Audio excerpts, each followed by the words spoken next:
Clay. I'm back here on Howard TV promoting my new show on VH1 called Dice Undisputed. Like there was ever a doubt. Nothing but nothing right, Donnie. Nothing but nothing right. Andrew Dice Clay is here to celebrate the fact that he has a brand new TV show on VH1. Fred saw it and says he loves it. I love it. I'm going to be watching it.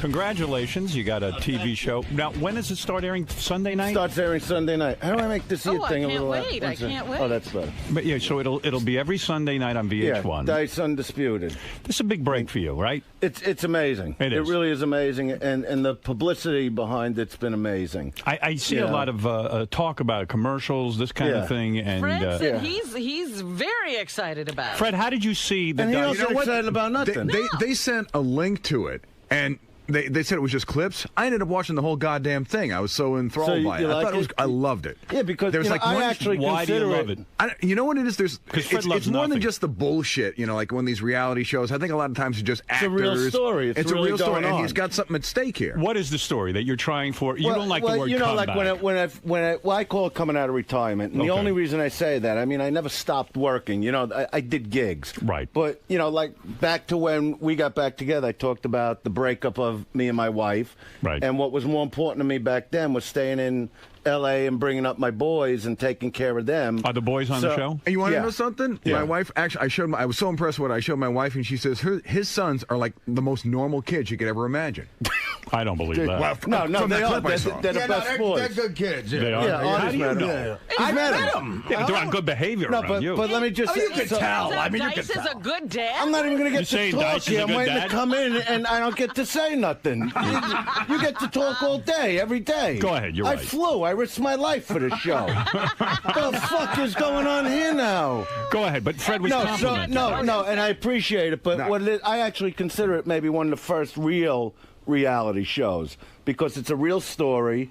And, you know, it's real goals involved, career-wise, and also the family is real. There's no making up stuff. Right. I saw a clip where you have written a book, and you meet with every book publisher, and they turn you down. Well, that was great. Well, but it's true. This is what happens. You meet with the publishers. They read the manuscript. Whatever we send Or them, the synopsis chapters, or whatever. and they want it. Then they take it to their boss. They want to make a deal, and the boss gets afraid. Right. That's what goes with the whole Dice thing. So we see your career, we see your home and not life. everything is so great. It's hard, you know what I mean? It's hard to be Dice, I guess. Now, when you're with your kids... It is, Rob. You know what I mean? I feel bad for you.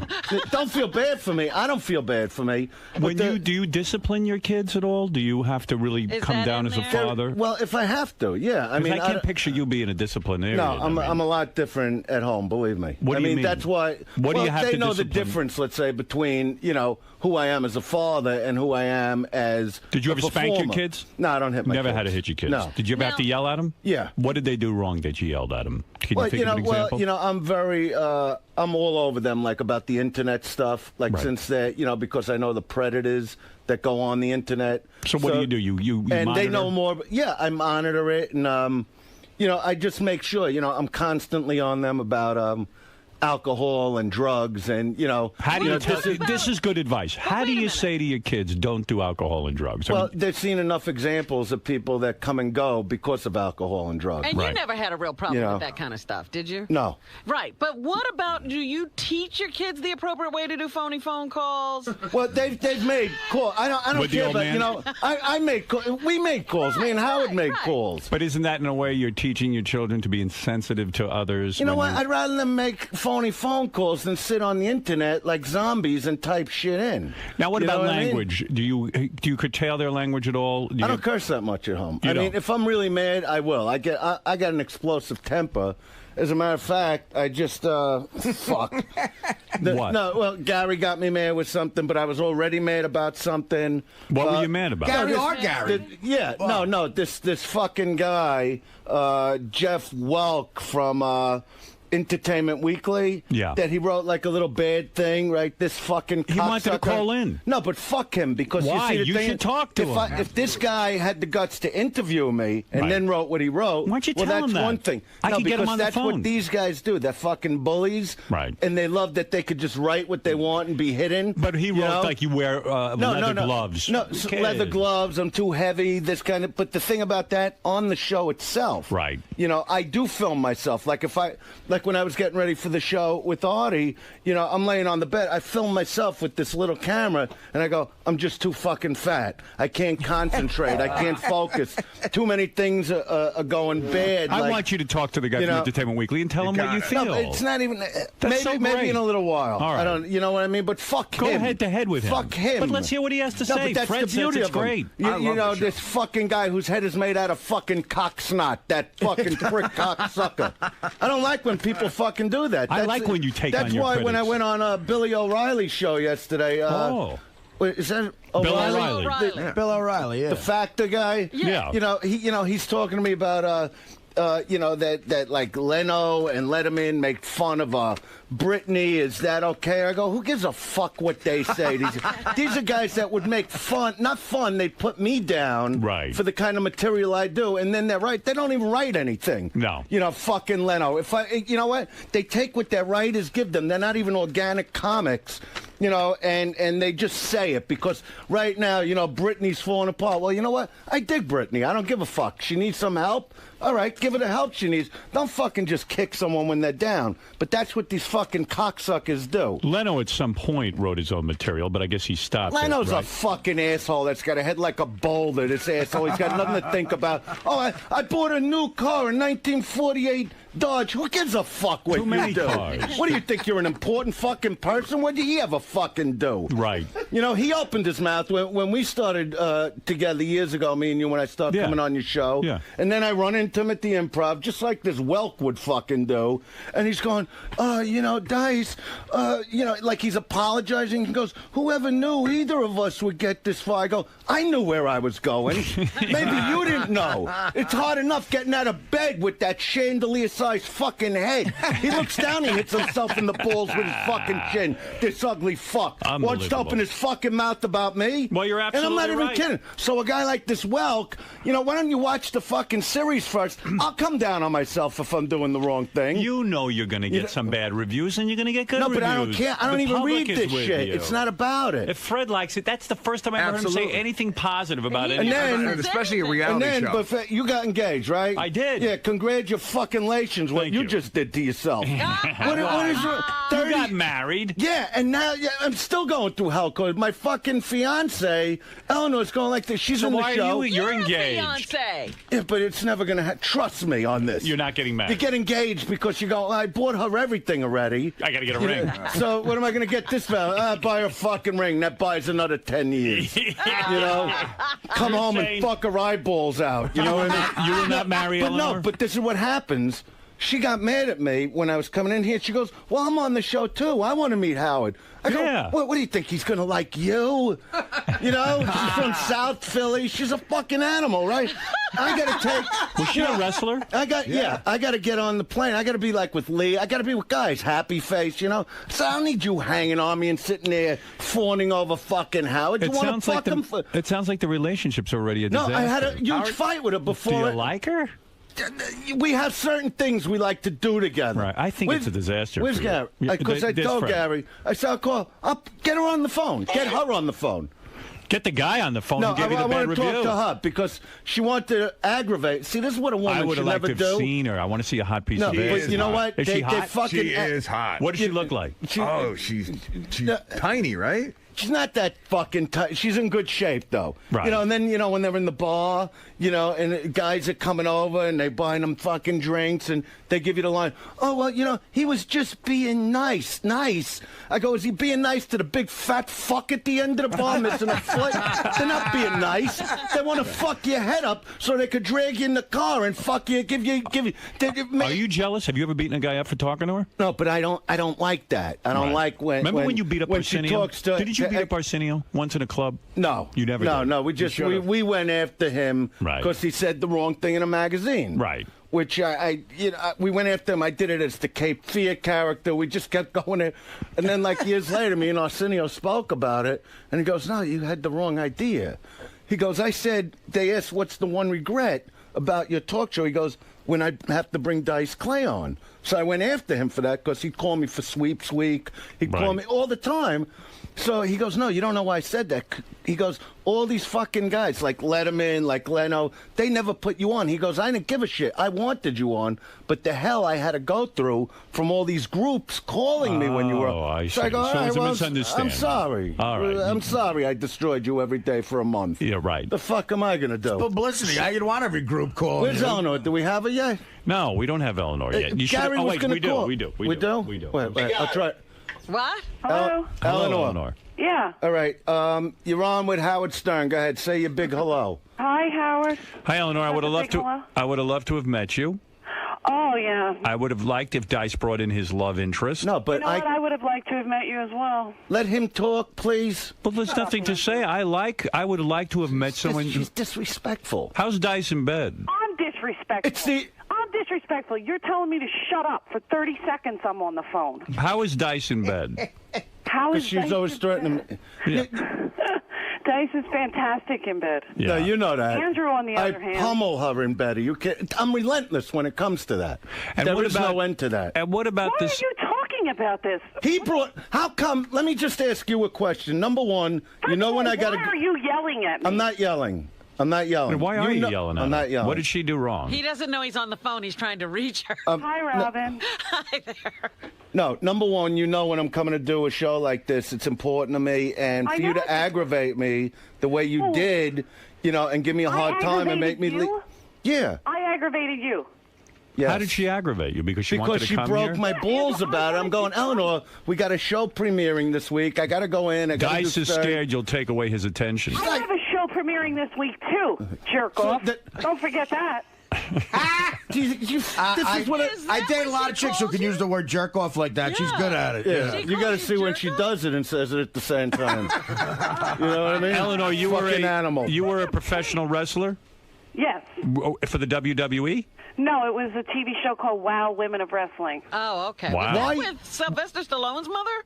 No, it was the same producer as Glow, but it was years later. Well, she's from South Philly. She prides herself on being street smart. Are you still in the business? She's got 10 brothers and sisters that she's always threatening me with. That's right. And if I get my 6 brothers, if they hear you talking like this on the air, they'll be who cares? I know they're all very tough. They really scare the fuck out of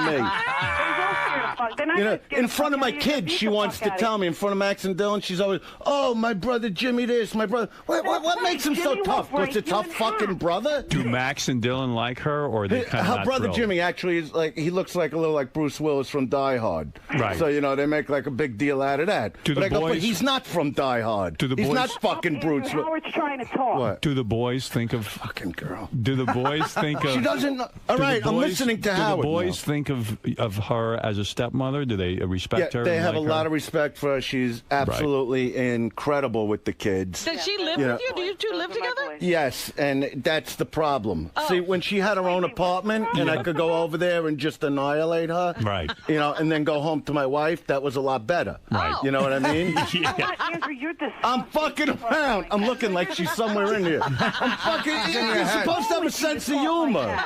Did you go with a comedian, asshole? Were you cheating on your? I'm not a comedian. I go with a jerk off. Remember that. Were you cheating on your wife with her? No, just at the tail end. Right. Like once I moved out. Once you moved out, you started banging her. Eleanor. Please, I don't say that about your girl. Why? I bang my girlfriend. Yeah, but I don't say it. Oh, see, that's what makes me mad when other guys He's think. not honest, Howard. And I how to be honest. What do you mean I'm not honest? It's banging, Andrew. It's what it is. So the truth is... I know it's bang. Look how she loves that. So you were having an affair when you were married? No, there was not an affair. I can't do that. Then what the fuck was it? No. When I'm grabbing your ass in a parking lot and run my hand on your leg, you little filthy animal. Yeah. You fucking slob. I love her. You don't, Eleanor, you don't know that that's having an affair when you're banging. No, I wasn't banging. You know what? We would talk a lot. We would talk, and I would let her know I like. He would use me to, get his problems off his chest. Oh. And then he made his move when I was real vulnerable, and I felt sorry. What do you mean you were vulnerable? I was the one going through the breakup. What the fuck are you even talking about? Don't give me that Eleanor, bullshit. This is real radio. This isn't me and you at home. Oh. Talk like a fucking human being for once. Talking like a fucking human being. Don't curse me like that. Well, I'll tell you what. I'm sold on the This is why we show. have problems. Because she doesn't act like a fucking person, Robin. What did you gotta wear? learn to be a person. She never even met Howard. What are you wearing right now? Don't start. What's your girlfriend wearing right now? I don't know. She's not on the phone. How would I know? Get her on the phone. And ask her. But does your girlfriend at least talk like a person, act like a human to Why are people? you acting like she's not? Because she's Kurt Jerk-off from Dice. Yeah, but you're being an animal, Tar. I've never heard Beth call Howard a jerk off. You're not being a gentleman. Do you No, ever? he's not. I mean, he never is. Have you ever hit Dice? My brother Johnny's calling me right now. So let him fucking call. What do I give a shit? Go live with him. Let him live with you. John, go kick his ass. Let him buy you cars and clothes and jewelry and all the shit you like. He buys me anything I want. He's my brother. He loves me. I'm sold on the you're show a very for close-knit fucking I wanna see family. this. I get it. I have to see this now. I How get old it. are you, Eleanor? Why? I'm just curious. She's in her 30s. She won't 30s? say. I'm kidding. Yo- 36. You're a young chick. And she's in great shape. She does 100 classes a day, jumping up and down. You know, she does the Pilates. You go to jump up and down class? She does the fucking jumping jack classes, the spinning, the little spinning like a hamster in a wheel. You know what they do. If she got Because she's got fat, nothing to think about. Because I take care of her. do you ever get angry that you have to pay all the bills and she gets to do Pilates She's all day? spinning, yeah. No, but you know the one thing she did learn. You know, she didn't know much when I first took her under my wing. Like she didn't know how to cook or anything. Right. You know what I mean? Which was a gigantic fucking fight that I actually said, hey. Right, because when you move in with Fred Flintstone, you got to know how to do that shit. Oh, my God. No, how come your mother knows how to cook? Every time we go to her mother's, it's like a turkey or a prime tip roast. She had to learn how to cook. Well, what is going on here, though? It sounds like you two hate each other. No, we don't hate each other. Believe me. You know what it is? She'll have 4 more holes where her asshole was when I get home. You know what I mean? She knows I'm Johnny's a good got to guy. like hearing that. Eleanor, I'm only kidding around. Don't take it. On his way to kick your ass. I'm kidding around. You know I love you. Come on. What are you doing here? Andrew, here's the thing, Howard. We don't hate each other. He just tells me he likes to argue because he's from Brooklyn. I am from Brooklyn. I'm from South Eleanor, do Philly. you resent that you spend so much time getting into shape and Dice has, I'm not going to say he's let himself go, but he's gotten, you put on some What's weight. wrong with me? What You the got a fuck belly. should I be? You got a belly. I'm 49 fucking years old. What the fuck should I I be? bet you should be losing some weight. If you weren't 6'5", you'd be a very heavy person. No, but You're tall, so you could hide it. He's sexy? Eleanor, do you ever think... Do you think he's sexy? Who? Dice, of course he's sexy. I am fucking sexy. Very sexy. Eleanor, Everyone knows that. Am I naked? You know you dig me. Come Oh, on. my God, yeah. She really does. Really? She goes fucking crazy. I can't keep her off me. Solid.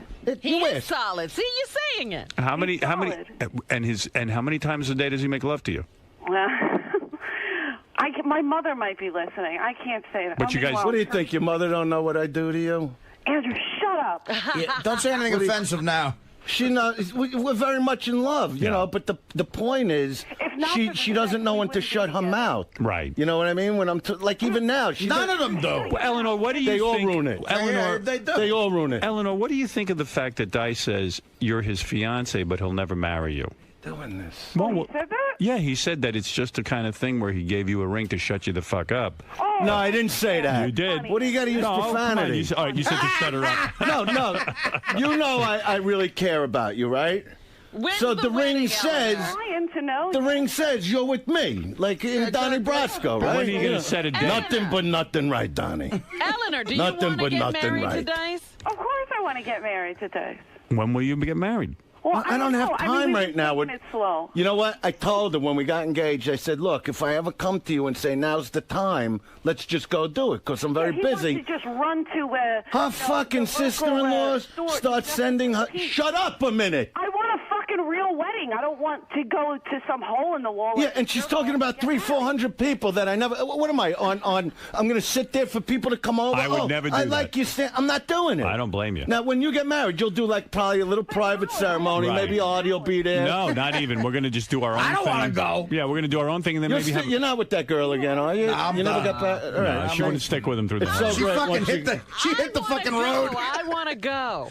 Yeah. Robin wants to go. But she wants me to go to Philly, set it up. Like, what do I look like? Some kind You've of done that asshole? already. He already has been married once. No offense. that Owen. Twice. Twice? Yeah. When did that happen? I married Dollface years ago when I was 25. Twice. He marries like it's going out of style. I didn't know that. Yeah. Did you have 2 big weddings? That was her name. Wait, well, no, but isn't that... No, when I was who's the 20, mother of your I think I was kids? 25. I got married to I didn't her know for a that. minute. I didn't know that. Because it was quick. Yeah. Yeah, I went with her for like 4 years. We got married. By accident, I think she fucked another guy or something. So I thought, so I said, well, this is the time to get. The day I heard about it, I went and filed divorce. 350, Jacoby Myers. Is that inconceivable to you that a woman would cheat on you? I mean, that must have. Well, you know really what? hurt. When they tell you, you know, that they're loyal to their boyfriends, you know, that's what I expect. Right. You know, but I was also 25. Right. You know, and I was fucking everybody. I didn't, you know, what do I care? So then that relationship. I need to do that. That's when I think. Then you divorced the second wife. No, really, I get it like a steady pump going. You know what I Wait a do second, when I take the steady pump? Like a second hand on a clock, like I get a thing going, I and know I you're could like steady Eleanor, strategize. is it exhausting being engaged to Dice Clay? I mean, he's a very talkative guy. He's very controlling. Yes, he's very high maintenance. Yeah, go ahead, tell him I'm a control freak. Go ahead. You are. Yeah, and what's wrong with that? I like you that. think it's okay if you out yourself? You are a control freak. What the hell? You're also a paranoid schizophrenic. Am I allowed to say that? Oh. Paranoid. Is What he the on medication? No, No. he's not on medication, but he should be. What? You have this hatred for me, and you think I'm going to marry you? You're telling your whole neighborhood I'm a what makes me a paranoid schizophrenic? And you're a fucking nymph, okay? You're a fucking animal that can't bang enough, okay? Oh, that's In the a meantime, problem. I call her at night. Oh, I was at the comedy store till it closed. Why? Who the fuck you talking to over there? Well, he's my friend. This one's my friend. I don't like guy friends. Fuck that Oh, shit. here we go with this bullshit. This is It's where not the paranoid bullshit. thing I is. don't She know. must be super Really. hot if you're Don't jealous. make me mad, I please. have 6 brothers, you dickhead. Well, There's listen. actually no end to it. Let me congratulate you on your what? show. On the hell I live? you. Look what I got to go through. See, I really would have liked to have been there, but, you know, Andrew's in this boys' club, and I'm not allowed in it. what's your relationship with Dice's ex-wife? Are you on good terms with her? Absolutely. We have a lot in common. Yeah, you both had to put up with Dice. Yeah. They all learn She to hate me. understands. She understands. You both big- think Dice They is all a learn jerk to off. hate me. You're a Yeah, tough isn't guy. that nice? A girl go and jerk off. That's nice. Terrible. I agree with you. Exes. You're a tough Yeah, guy. even Artie knows it's terrible. On the air, jerk off. That's bad. Come on. You're a tough guy to live with. Yeah, remember the Hyatt? Remember that, huh? Yeah, I do remember the Hyatt. Yeah, so Why keep your mouth shut. like that. Huh? Pig.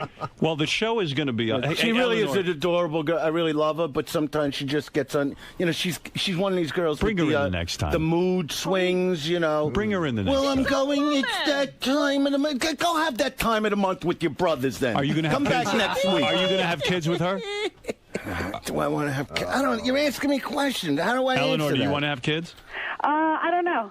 I don't know if you could get pregnant the way we do it. You know what I mean? Oh, my goodness. Yeah, that's what makes me the king, baby. Idiot. Yeah, go ahead, do it. Eleanor, do it. You're an idiot. You're a fucking idiot. Go back to sleep. Go do something with yourself. Does she work at all? Work poached. Does she work at all? Yeah, she does work. She does. So Yeah, you- but she went and quit like 9 jobs because she's on TV now. Well, yeah, she's She an goes, Andrew Dice Clay. I can't serve people and see myself on TV. Why? Were you a Who waitress? else you want to see? You I get don't want to, Andrew. Eleanor, were you a waitress? Yeah, because she I worked soaks at the Comedy me. Store for a long time. Is that where you met her, at the Comedy Yeah, Store? and I knew her for like 11 years, and she was going, she had like another guy she My was other seeing. ex-fiance. No, I'm just kidding. But why Stop it. Why do you? I hate that shit. It sounds like you're resentful that she quit her job and now you're supporting her. You'd like No, to. I don't care if she takes money. I'm very generous. I don't care about that. I just don't like what she's saying. He's very generous, but Eleanor, I don't no just offense, sit but around. and I got to ask this for Andrew's sake. Were you doing a bunch of comedians before Andrew? No. No, never. He's the first one, and he's sickening enough. Oh, So, I'm kidding. I'm kidding. Yeah, we'll see how sickening I am. Face down, ass up. You know what I'm talking about. Is that how you like it? Wow. That's how she demands it. You know what I mean? Well, it You're sounds. embarrassing me. I'm teasing around, and tell your brother he knows I'm teasing. Please, Tell my gotta deal brother, with this he keeps shit. calling. You never Well, banged. let him call. Doesn't he work? Let him go to his Yeah, job. he works, you dick. He's up. I'm sorry. You ever bang Pauly Shore? You believe this, Robin? No, I never banged Pauly Shore. And she always says, by the way, Robin, she always goes, Quivers really digs you. Why don't you go with Quivers? How do you like that now? Oh. You want to out things. Did you ever bang Carrot Top? And Quivers is built. No, I don't do prop acts. Carrot Top? What do you even... I'm just finding out if she's been with comedians. No, I don't do prop acts. It'll so not you're happen. safe around Carrot Top. Don't do prop acts. I don't blame you. Eleanor, you sound lovely. You come in and see me. Look, I look with or like the without. bad guy. You Come look in without him. charming. Is that okay? Come in here even without Dice. Who Okay, needs him to be perfect. here? I'm in That's love right. with it. We'd love to meet you. We'd love to meet you Yeah. on your own. All right? Yeah, you come in here. Andrew, shut up, and you better call After me you after. come on me. Oh! Fucking I get like horny hearing her. You know, she's good like that Good in the girl. hotel room late at night. She you speaks call. well. She speaks well. You know Well, what I you mean? better call Do you me do that later. like when you're on the road? Like call your chick? I'm and never go on the road. Oh. You know, I don't have that life. There's no But road. your girlfriend goes on the road, right? No, not really. For the She's dance? got to go to Vegas for 2 days. No, so does she Does like she call you late and at night? 'Cause She I never like did when Andrew Dancing with the does that. Stars. She never did whatever that. she does, if she's out of town, She's going to go do Vegas for 2 days that's for not a what I'm TV saying. show. I'm I just call saying. my I call my girlfriend constantly from the road. That's what I used to do. Yeah, Well, Drunk, my though. girlfriend That's- is never on the road. I see He's her. asking you a question. If she goes away for 2 days, She doesn't does go she- anywhere. she does. She was doing that. What do you thing mean with she? the Let's see. Does she ever shaving go stuff into last another year? room and call you? No. And get you all aroused, and then No, right before never. you're gonna blow, you know. Andrew does like to have phone sex. You do phone sex even if you're in the same house? Listen to her. Yeah. What's better than that? Because then, Is she right good at it? before, you know. Let me you- have you- phone you- sex with you. See how good it is. No, not you. Why? I your could do friend. it with her. Go She's Go ahead, my- you do it. You don't have to have But do megaphone it for sex. real. Do it for real. Don't give me any bullshit. I don't want. do bullshit. It's bad enough what she's known as in her neighborhood. I don't want. What's her name in the neighborhood? Hey, stop it, Andrew. Stop saying that. You know I'm kidding around. Come What's on. her name? Come on. You know The I'm whole kidding. neighborhood will drive there and beat the shit out of you. Yeah, right. Come on, honey. Let's be The friends. whole neighborhood knows you love me. Come on. Brooklyn ain't shit. Are you in bed now, though? No, I got up. I'm doing dishes, of course. What else am I doing? Well, what should you be doing? Brain Cleaning up surgery? after you. That's right. You know what I mean? He's so handsome. Oh, boo, boo, boo. Do some phone sex with her. I want to hear it. Are you wearing the little, the little Miami shorts I bought you? Yes. Are you really? Well, actually, oh, God, everybody's calling, Andrew. No, come on. So, no, I'm not wearing those. Not until tomorrow when you come home. No, but so what are you wearing? Oh, I'm not telling you. You wearing This one is of your phone little, sex. You wearing one of your little thongs? Yeah. Stop. The fluorescent ones. Really? Yeah. Is that all you're wearing? Why are you helping? Oh, sorry. Are you helping? I just become a threesome. Forget while I'm there. Gangbang. That's not funny. I'm gangbanging. Nobody looks like a thong in her. I got to be Well, honest. go ahead. Go ahead. Do the phone sex. I'm Yeah, sorry. Go ahead. I'm serious. I mean, ahead. that's like when I buy her, like you go and buy a girl like Nick, all I buy is thongs. Oh, yeah. Because, Go ahead. Go ahead. she's Act not, like we're she's not not, here. she's not like Robin. She's not like She's not built up top top, heavy. yeah. Go ahead, say it. I'm not top heavy. She has no No, titties. but they go crazy. She's leaning over. Are you leaning over the sink in your thong doing dishes? No, What's so great about that? Grime. Well, do the phone sex. I want to get I off. can't. It's my girlfriend. I'll do it with her. Don't do it. Eleanor? No, I don't care. You know what? I'm going to have to deal with it when I get there anyway. Eleanor? Yes. So all you're wearing is a thong? No offense, but Andrew's the only one that can get me. Yeah, but Andrew's Yeah. away on the road. Yeah, Believe me, but I'll he be really- calling her Andrew after died. this. Don't worry, Andrew he calls died. me. He keeps me under control. He calls me and he takes care of it. Believe me, I know what to do, Oh, yeah. especially with her. Do you wear bras or do you not wear bras? Sometimes, but there's really no purpose. So are you an A or a B cup? There isn't a cup for her. You don't get it. No tits? Your tits are bigger than her tits. My tits are Look better? At Robin. Those are fucking I do. tits. I have very small tits. No, but are your nipples no, sensitive? but she's got a great shape. Don't talk. Her brothers really will get mad. You yeah, don't but I understand. want to have phone sex. No, no. I would kiss your nipples.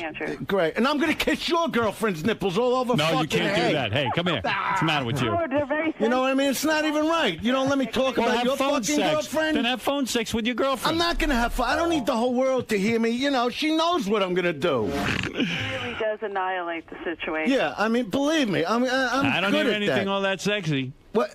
I'm on the air. You don't need anything that sexy. I No, mean, he only I wants. would like to hear sex talk. All right. Hey, Your listen. fiance's beautiful. Oh, yeah, she is. She's great. You don't need anything. Eleanor, Yes. I want to Who's meet beautiful? you. I want to meet you in person. Okay. I like you, and I wish you a lot of luck with the show. Thank you so much. Thanks, Thank you. I'm Eleanor. sorry you have to put up with it. I'm going to call you. Don't be mad and tell you know, Jimmy. I'm just goofing I around, can't Johnny. help it. They're already driving there. Then let him drive. Let them all drive. I'll take out the pipe. Andrew. Bye, baby. No, I love you. Okay, I love All you. right. Love your thong. I love you. All right. All right. Goodbye. Love her in a thong. No, you Good got for you. I'm happy you got a nice love life. Honestly, I see she's a nice girl. I can't be with a girl unless that's going on. Yeah. It's just You how I love am. that. You have to have the mix-up. You No, know, like you know the what? thing. It never. You know you're a lucky man. It never. You're lucky. You got a nice girl in your life. You got nice kids. Yeah, that You got the problems. I team. don't want to get into it. Doesn't sound it to me. Sounds like a great girl. She's a great girl. You know, you go with her then. You know, what do you want? I don't mean you go. You don't know what goes on. You're lucky you got someone in your life. You're not an easy man to live No, I'm with. not. You're I'm not. I'll admit. You're crazy. I'm not crazy, but I could get loud sometimes. Yeah, and you get very forceful and very aggressive, and you think you're the Which is what the part of me she likes.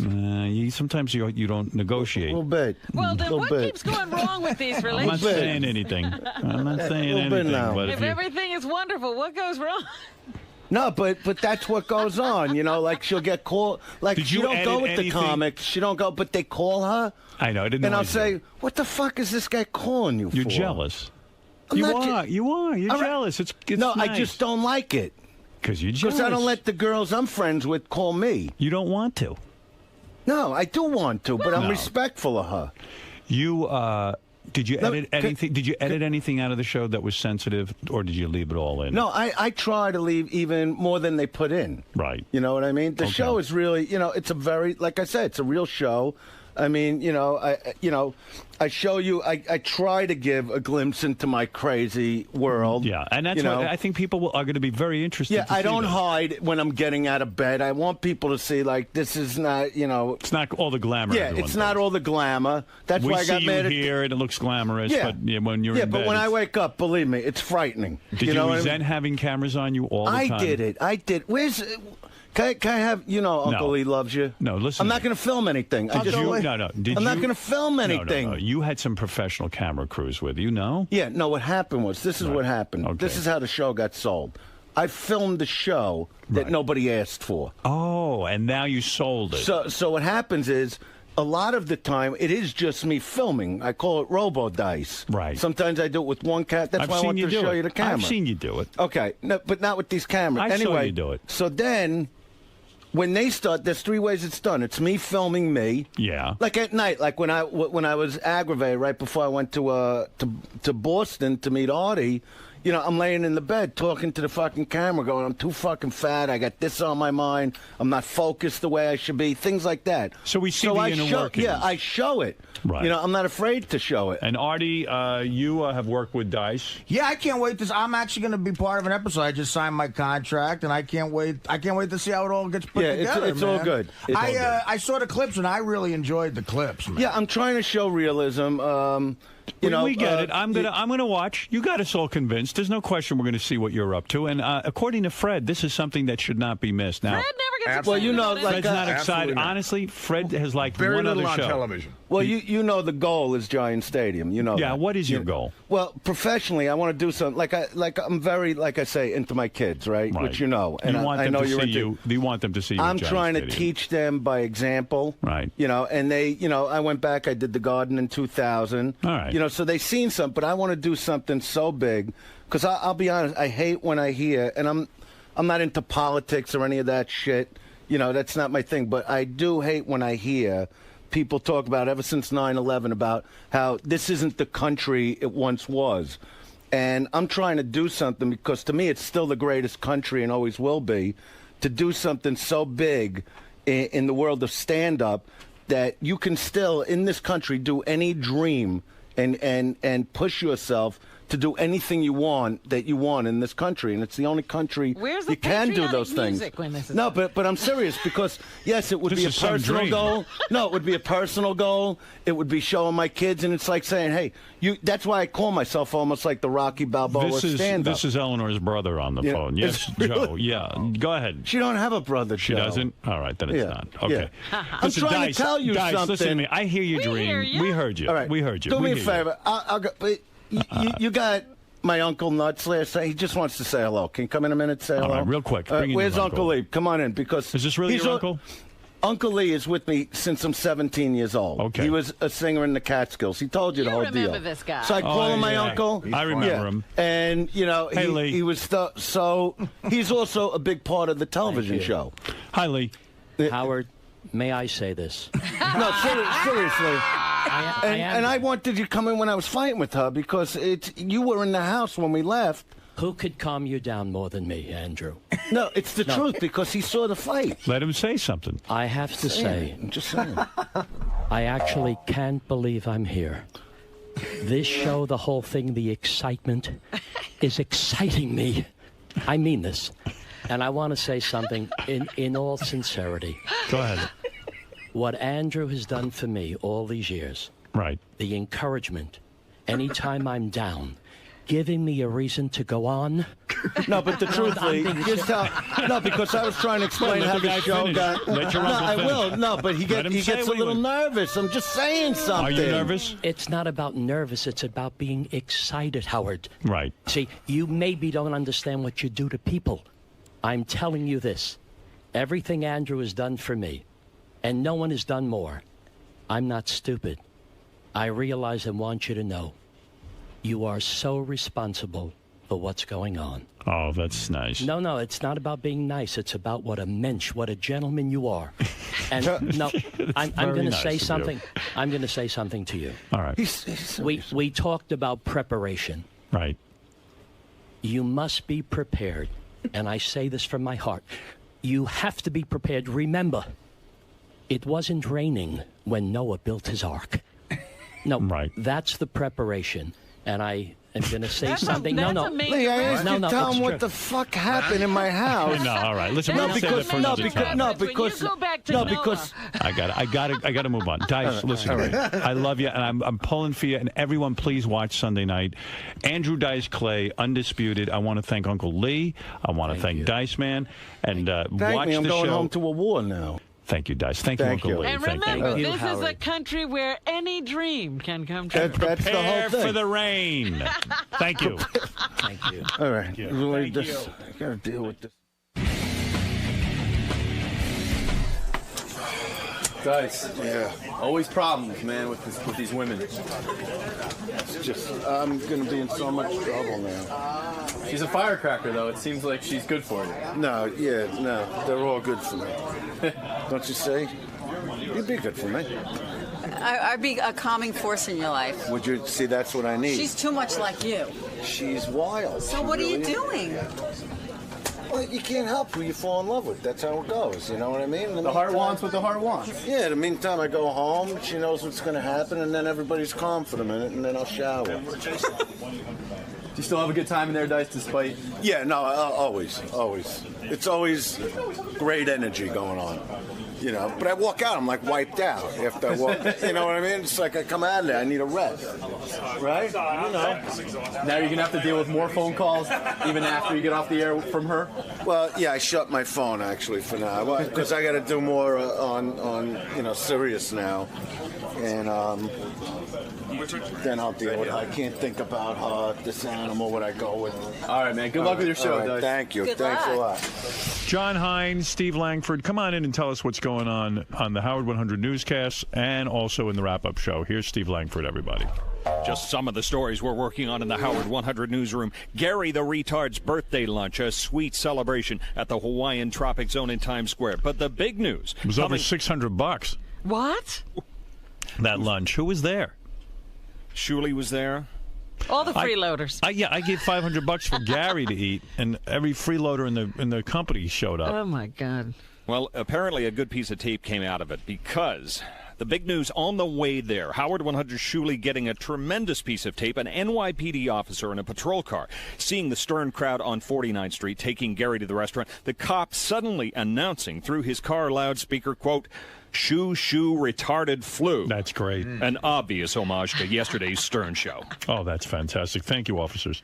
What else do we... Oh, there he is. There's Gary the retard going to lunch. All right. Let me see. How you doing up there, Gary? What? Listen, Gary. Hey! Hey! Happy birthday, Gary. You do it on the speaker one time for us? Shoo, shoo, retarded flu. Oh, that's cool. Nice. The officers are joining in on the fun. Yeah, go ahead, Steve. Just 10 yards from that car, a man was being mugged.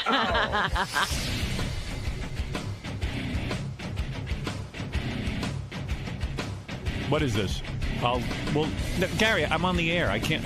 There's nothing funny about it. I got to do a show. What are you laughing about then? What are you laughing about? I said I got to get on the air. And I laughed and I said, I know. I think. Well, why is that funny? Because of the wacky shit we have to deal with and how we have to come back. No. Because I didn't give you an answer. I don't have an answer yet. That's not true at all. I will come up with an answer for Howard, you. I totally wasn't making any weird comment about that. He walks out. I go, Gary, I can't answer that question now. And I've got to go on the air. And he goes, I'm snickering because we are forced to talk about important issues in 90 seconds. That's what I was. But I said, let's continue after the show. But that's what I was laughing at. I'm not allowed to laugh at that. It's not funny. There's nothing funny. Why would you laugh? It's inappropriate. Fun. It's silly. You're silly. Silly, I agree with you. He laughs. I'm like, what did I say that's so funny? You didn't say anything. You're not that funny off the air. I'm not funny. Why would you laugh? It was. I'm laughing at the situation. You just admitted it wasn't funny. Why would you laugh? I laughed at the idiocy of the situation. Of what situation? That we're forced to try to talk about huge things in such a short time. That's all. That's what you're laughing about? You're making an issue out of nothing. All right, go ahead. Go laugh. Go laugh in the hall, but don't do it in front of me. See, I just laughed again. This guy laughs at everything. I said to him, listen, we'll continue this conversation after. He goes, I'm like, what is so funny? But it makes me feel like an idiot. That's a funny laugh. Except I didn't laugh like that. That would be really funny if that's how it went down. Ask the guys. Who was in there? Oh, no.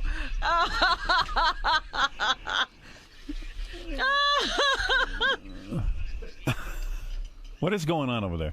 Sal's, looking for attention. He's cowering in the corner. Benji's reacting to it in an odd way. And we have a whole soap opera going on. All right, Sal, no one can see you. He's got a big Gary mask on. It's a funny Gary mask. How do you make that? Put a mask on. You got to be able to see everything, asshole. All right, thank you. All right, thank you. Sorry. I'm sorry, too. Sorry I hired you. I got to give... Stop that. No, I'm just joking. I love Gary. I got to give a plug to this chick, Kim, who works for us. Who's Kim? I think she's an electrician or something. She made these cupcakes. Oh, she did? Holy shit. They are extraordinary. Kim, great job. I just met her, and I was happy to meet her.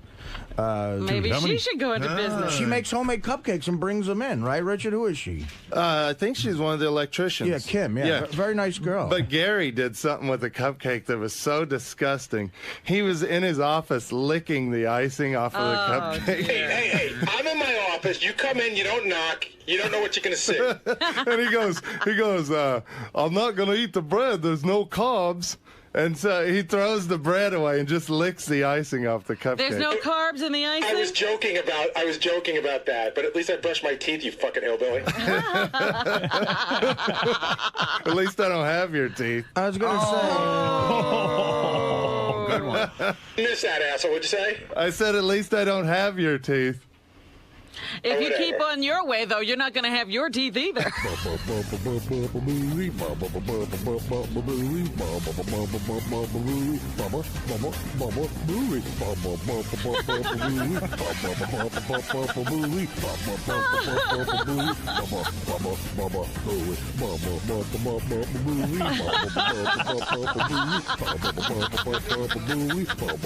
Sal's dancing to the Baba Booey song. Gary, did you notice what he did this morning before the show? What'd he do? What Gary did? He was trying to talk while he was clearing his throat. Oh. He was like, Gary, page one. I got a clip for I it. can't believe you fucking hillbilly piece of shit that never showers, never brushes his teeth. How gross is it when he can't clear his throat? Am I so wrong about funny. that? Yeah, we were all dying laughing. You both. It's on preview page one. He comes in, he can't clear his throat. He goes, preview page. And I go, what? And he goes, I'm sorry. You know what's great? How fucking perfect you all are.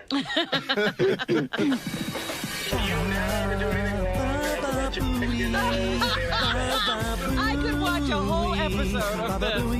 What if Sal dancing behind Gary?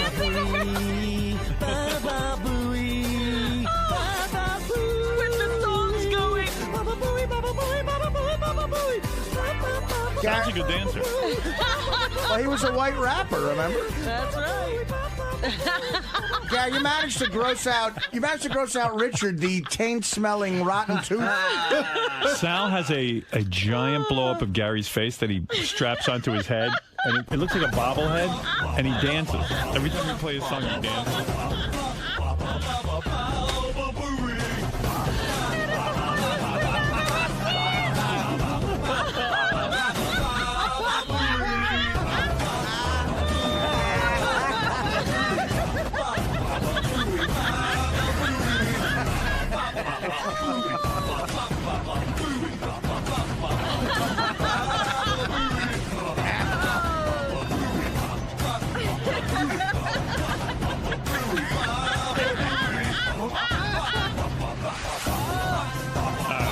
It's too much. You got to watch that on Howard TV. You know what's crazy too is there's 8 million songs you can dance to. I know.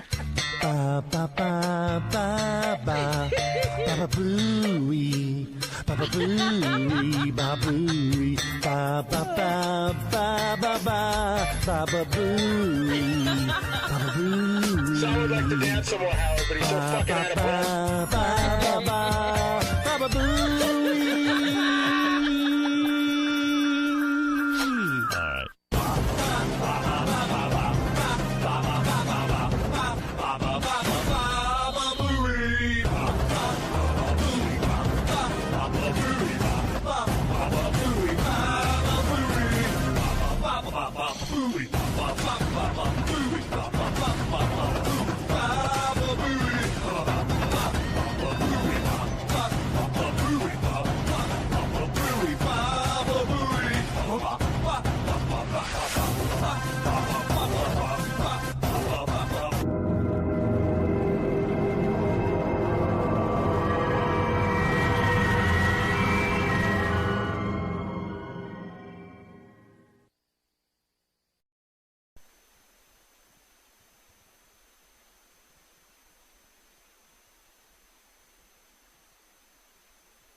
We'll return next week with all new serious shows. So for now, enjoy this new episode. And then the governor of California will be calling us to, I don't even know what he wants to say, but he asked if he could come on.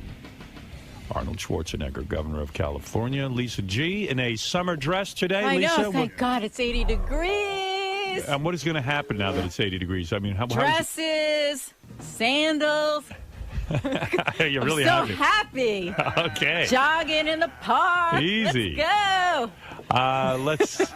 Wow. Somebody hose her down. I'm so happy it's warm. You love it. You love it. Don't All right. you? Come on. Oh, please. Are you kidding? I almost went outside yesterday. It was so warm.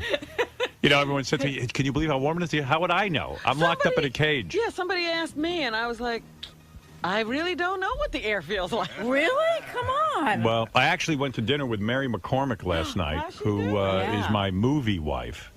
She's doing well. She's doing a play in Manhattan. I must go see her. So we had dinner together. She's in Boeing, right? I don't know. Is that what she's in? Yes. Is it about? She plays a German woman. Yeah, I think it's a guy who dates 3 women or stewardesses at the same time. I believe that's the plot. She didn't tell me a thing about it, and I didn't ask. No, I don't ask.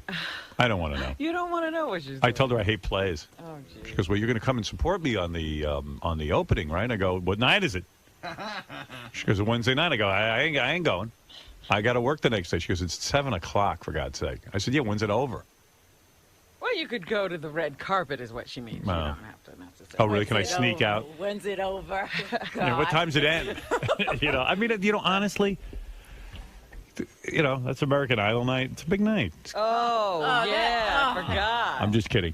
You know what? I said to her, honestly, I don't get plays. I really don't. I said, who goes to them? Who sits at them? Who, is so anxious to get tickets to them? I go, it sounds horrible. And she, I think she left at that point. All right. Anyway, so what's going on in the Howard 100 News? So how sad is JD? A post on his MySpace blog reveals just how depressing things have gotten for him.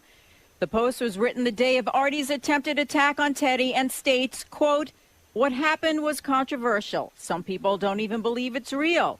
A lot of feelings were hurt. Lives changed because of it. But who would have thought that I would be the best dancer of the Stern Show staff? It's unbelievable, right? And then, of course, something happened with Artie. And my victory has been forgotten and or unnoticed. Oh, well. He blogs, JD? Apparently. Yeah. Wow, that's so sad. Blogging in itself is sad. It's come on, he's joking around. But blogging is so sad. I mean, what is it, JD? How is that a news story? That's like the most retarded thing ever. What, your blog? Yeah, it's not. Why do you I didn't know blog? you have a blog. Well, are you I like write Mike things... Ganji? You need to be known? No. Well, you need, in other words, the time you get on this show is enough. Now you want your thoughts out there for everyone to read? Well, no, I had an idea, and that was my funny idea today, and I did it. And I didn't mean for it to be like Howard 100 News. But hey, how often do you blog? Not that often. Who is it for? Yeah, like who is your core audience for that? Whoever goes to my MySpace page. I get like friend requests every freaking day. Doesn't it seem like a waste of time though to blog? I mean, sometimes. Like who are you writing to? Dude, that's why I hardly do it. But why is that important for you to blog? Like, what is it you have to get off your chest? That was an idea I had. Why don't you go make a friend, a real friend, not a MySpace friend? And friends suck. I mean, like he's writing down his thoughts. But he doesn't talk to anybody. That's why he needs to blog. Yeah. How many FRs do you get a day? Look at you. What's an FR? Friend request. Oh, friend request. How do you know that? I just made that up. I don't know. Is that a thing? No. All right. Thank you, Jay. I'm coining it. And your blog. How many friends he has. I'm glad I could help the news out. No, but JD he thinks it's no big deal, but he likes saying how many friends he has because he's got a shitload. Come on. How many have? friends? Well, I have like over 10,000 MySpace friends. Wow. But why do you blog? Do you want to create? It's not. Listen. What is it? What is it, when you sit down to blog? Like, what's going on internally with you? Like you. I don't know. You know what? Sometimes, Are you a star? Is that what it is? No, I don't. Do you think it's important that people hear your thoughts? Sometimes, I think I just need to write something to write, and that's all I can do. What is the need to write? Well, I want to be a filmmaker, and I feel the only way I can sort of get into it is if I write like my first project. That's and a project. I haven't really gotten to that point. But writing about Artie's blow up and how you feel about it. And but you're it's a good at least dancer? writing something. I don't know. Mm-hmm. Creative writing. What do you think's going on, Robin, psychologically? Like, why is he writing on a blog? I think that he needs to have human contact. Yeah. And he's not capable of actually making a friend. Well, yeah. So he's talking to people on the internet. That's as close as he can get. But he needs to express himself. But if you're going to express yourself, like, why don't you write about cool stuff about how angry you get when hot girls come in the office and they don't want to go out with you? I mean, write about that shit. That's what I want to read that. Well, you know what? After my MySpace got read on the air, I have a conscious thing of everything being read on the air. So, But write about cool stuff. Like, do you want to have sex with Lisa G? Not really, no. No. So write about that. Huh? Write about that. That's a line. I don't want to have sex with Lisa G. Why? You know you'd want Lisa G. You don't want Lisa G as your girlfriend? No. Really? No. You're so full of shit. No, I'm not. I'm not full of shit. She's an attractive lady. And she's gonna All dress. right. She just can be very, like, you know, very, you know. Annoying? Yes. Are you annoyed with her now because she did this story? Yes. Yeah. Like, how sad is JD? Fuck off. It Leave is me sad. alone. She's right. It's sad. Whatever. Who cares? You're blogging. You have to point it out to everyone. Jesus, I know how sad my life is already. It doesn't need to be pointed out by everyone. Why are you not announcing the Howard TV commercials? Hi, this is JD. Howard TV. I want you to announce. Thank you. All right, that's the new voice of Howard TV right there. If Lisa G offered herself to you, she came to you and said, look, JD, out of all the guys here, you make me the horniest, and I need a man. I haven't had one in a while. You would not want her? That would, maybe, but that would be a totally different way of how I see Lisa now. Lisa, is that ever going to happen where you go to JD and say, you make me horny and I need you to satisfy me? At the cookie No. party. Never. No, because she has taste. Oh. Oh, see how sad he is? That's so sad. You said that once on the air already. Oh, my God. He remembers everything you said. It's just like a serial killer. I'm like a parrot. Everything about me. He's a blogger, you know. I saw Teddy yesterday on the elevator with his lunch at Burger King. And I said, do you go to Burger King every day? He goes, no, I'd rather have McDonald's, but that's a far walk. And there's a McDonald's like a block and a half away. It's busy there, dude. Everybody should get in the sun, but I said, what? Teddy or JD you're talking about? JD. Oh, you said You Teddy. said Teddy. I did? Yeah. Oh, my God. Oh, yeah. No, I saw JD with the Burger King. Oh. Substitute everything I just said about Teddy with JD. And I JD, really, you won't walk to McDonald's? Listen, it's like it's a McDonald's like right on By the way, Artie doesn't believe in talking about other people on the air, but he saw you going to McDonald's. No, but seriously, why can't you walk to McDonald's? You won't walk an extra block and a half? Sometimes I very rarely do it. It's like He's getting heavy, right, Art? Fuck off, fuck you. Leave me alone. It's not that he's heavy; it's flimsy. he's doughy. Yeah, I'm very doughy. Whatever. I'm jiggly. I'm at least constant. No, but I felt bad because he I said, what is your day? So you leave here when? He's told me like 3:30. And then he goes right to that apartment and he sleeps until he has to come back here again. He has no life. That's right. That's why he's my favorite. That's why he's my favorite employee. But that's why he's blogging. Can you do push-ups and stuff, or are you too weak? I did like 5 push-ups one time here. You know, but you're thin and you're in your 20s. You should be able to do more. Even I could do like about 20 at that point. I don't know. All right. Thank you. Can I leave now? No. Oh, too bad. Look, he's wearing the Artie Lang shirt. Look at that kid. He's very supportive. Hey, on your dad's webpage, are you now #1 friend or you're not? You know his dad has a webpage and it says you're #1 friend and JD's like #3? I think I'm number... I don't know. Have you I think moved I'm up at number all? I haven't been to it in forever. What were you again? You were #2 or 3, right? I was #2. My brother was #1. Osama bin Laden was #3. And you're older than your brother. Yes. Oh, my God. Because it was JD. You could say, look, you're my firstborn. You know, that's right. I think I know why JD blogs, Howard. We sort of figured it out. We got it. So he does his blog where he talks about how miserable his life is, and then everybody writes him to cheer him up. Oh. See? Let me see. He's getting interaction. So I decided to go to a birthday party for someone. Oh, my God. A friend of a friend. And if you know me, it's rare I even leave my house. If you know me. Look at this blog. But I thought I would change things up a bit. Say if anything happens at this place. It's all angry. Maybe I'll meet a girl or get a number or something. More than likely. Isn't it more than likely?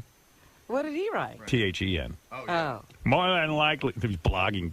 I don't know. I'm a filmer. I don't know. I would have sat in a corner watching everyone else dance, but hey, at least I went there. So I go to the China Club. Oh, this is where they didn't let you in? Oh, they didn't let him in. So I got in a cab and went home, and now I'm going to play my PS3 till I pass out. What's a PS3? PlayStation 3. Douchebag. Fuck you. You play chess. Leave me alone. Lashing Now out. people write back. That's brutal, JD.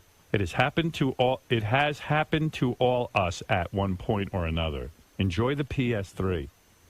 John. Man, that is like, Oh, man. This one from a girl. Sucks you had to pay for a cab for nothing. Next time, bring me. The tits will get you in. Why don't you call this broad? Yeah, did you call her? Probably Did you lives like in contact her? freaking It's probably what? Arizona or something. There's a chick who said she wants to come out with you. Heather Whiz.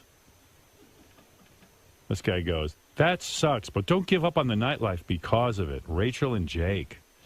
All of JD's friends write back and tell him he's not a loser. It's okay, JD. Thank you.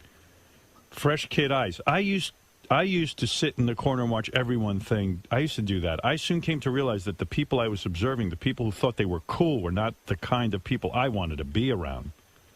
Conversely, these people were utterly lame and shallow. Yeah, right, asshole. Arrogant. You only wish you were part of that crowd. Why even put yourself in that situation? Playing games until you pass out is perfectly fine as long as the games aren't shitty. Exactly.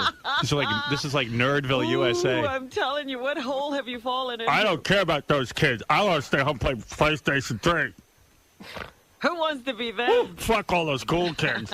Fuck all those kids getting laid. Ah. I don't think Play it's games till you pass out. I like staying home and passing out on my PlayStation 3. And staring at the crack in the wall. Don't play shitty games, that's all. I don't think it's such a bad thing that he's writing this. I just don't see how this is going to get him to be a filmmaker. Yeah, his blog. I mean, you got to write a script. I know. But I've got to write something. You know, he hasn't sat down to write the script, and he just feels that, he wants to exercise his writing muscle, Artie. I'd publish a book, JD's blog. I would call it An Unsuccessful Life. Yeah, Ralph. Oh, my God, Ralph? Excuse me. Did Artie just say that he could do 20 push-ups? He said when he was 20s. his age. Oh, I thought. And I could probably do close to that now. He could do it. He did them recently. He's a strong man. I did 22 recently. Yeah. Trust me, if you saw him run out of this room after Teddy, the guy's not weak. Hey, speaking about that and promos and stuff, did you hear the promo for the replay of the Artie thing? No. I think they're sort of glorifying his. They are. Tim came in and goes, plug the fact that we're having the big Artie weekend this weekend. Big Artie blow-up special. I mean, but Tim came in with corporate orders. He went, they got to pump up the Artie blow-up. Come on, doesn't that send the wrong message? Yes. Yes, we love sending the wrong message. We've been sending the wrong message for the last 30 It'd years. be really great if he got his hands wrapped around his throat. That'd be the greatest moment ever. I mean, Well, it would have been higher ratings, yes. All right, thank you, Ralph. All right. All right, there you go, All Ralph. right. Ralph worried about society. Ralph worried about society. Well, you got retards like Sal around there. Now he's probably going to go in. Who knows? That's right. Thank you. Retards like Sal. I got retards like you running around, Ralph. All right, JD, good luck with your blog. Sounds like you're onto something big. Oh, yeah. Yeah. Imagine him sitting at that computer thinking of shit to write. What's your next blog about? Do you know? It's going to be, I don't know. You do too. No, I don't. What? Something I'm not going to blog anymore. Well, Something has it's to going to be happen fuck before everyone you... like Scott. Oh, jeez. In 12 years, when I officially get my website off the ground, JD, at gigs, he's doing a video blog, JD. Where he talks? Well, no, I haven't really been doing that. Because he wants to be a filmmaker. Hi, this is a video blog. Well, what are you going to do? You're going to have some sort of voiceover on it? And you're going to, talk to the people, interview the people? Yeah, here and there. It was just I thought it was just going to be like a lot of backstage stuff and whatnot. We sent that JD to that, what was it, Night of Too Many Stars? It was, Night of Too Many Comedians or something for Comedy Central. You want to hear him interview people? Yes. All right. Who's your best one? Kelsey Grammer? Yeah. Sarah Silverman? This is the Robert Smigel thing for autism. Oh, He does it every year. John Stewart hosts it. All right, here's JD interviewing. I'll start with Richard Belzer. How'd that go? I don't know. He was just annoyed. He had like a dog with him, and he always has his dog. Yeah, I don't know. The dog. It was funny. The railing almost fell on the dog. So, who is the most overrated comic in showbiz today? Yeah. What are you looking for? Are you asking other people that? Yes. Who wins? Well, no one yet. Who are they mentioning? No one. Come on, no one's. You're actually the first person I asked. Oh. I have a lot of questions here.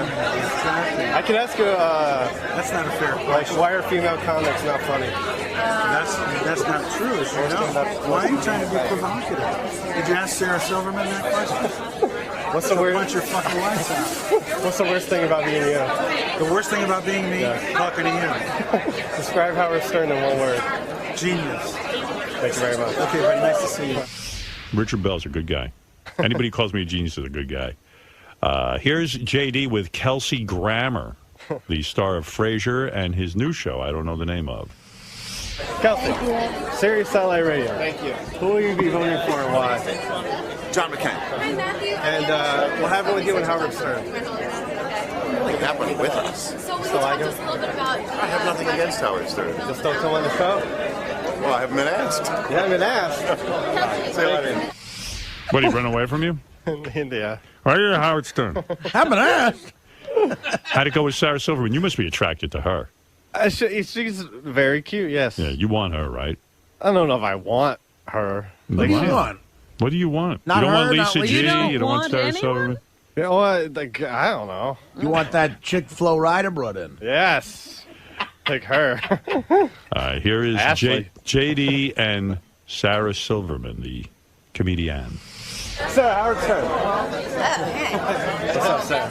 I don't even know where to start with this. Why, what's wrong? What are you going to ask me? No, what are your feelings about what happened on Thursday?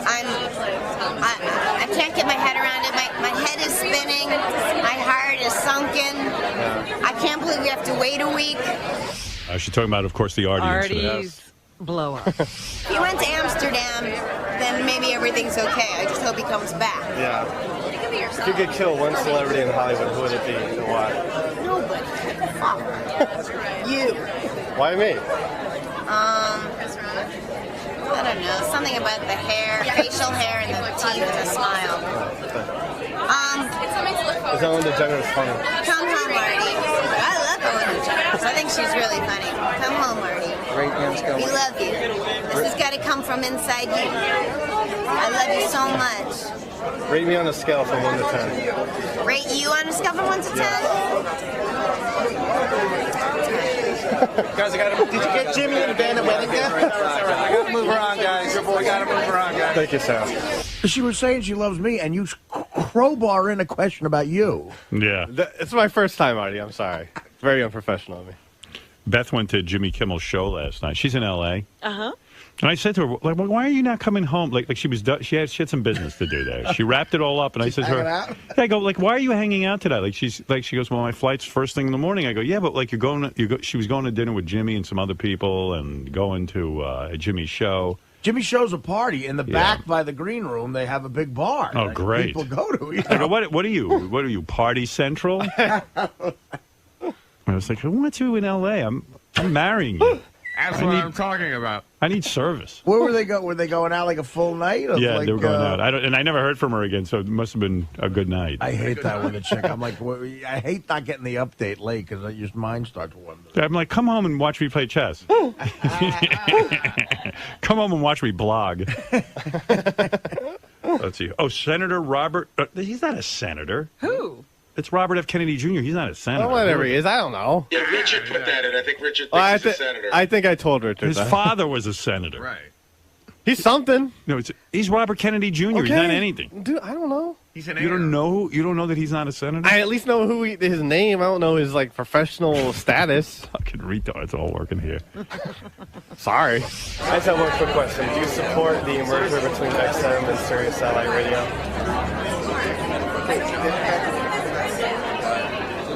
I don't really know. I think it's going to be good in some ways because we'll be able to get all of those stations on XM radio. I think. What happened to him? How come he sounds He so... has I remember we talked about once. He's got something wrong with his vocal cords. Oh, wow. Well, that sounds depressing. Yeah. Man, he can hardly speak. Who's Susie Essman? I don't even know who that is. She's a comedian. She's on Curb Your Enthusiasm. She's very funny. Really funny, yeah, actually. She's a great roaster, and on Curb Your Enthusiasm, she's hilarious. Hello, Hello, Sirius Satellite Radio. And who are you? Susie Essman. And who will you be voting for and why?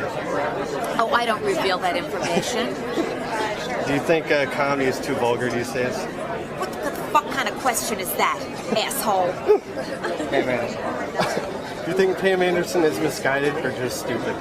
Do I think she's misguided or just stupid?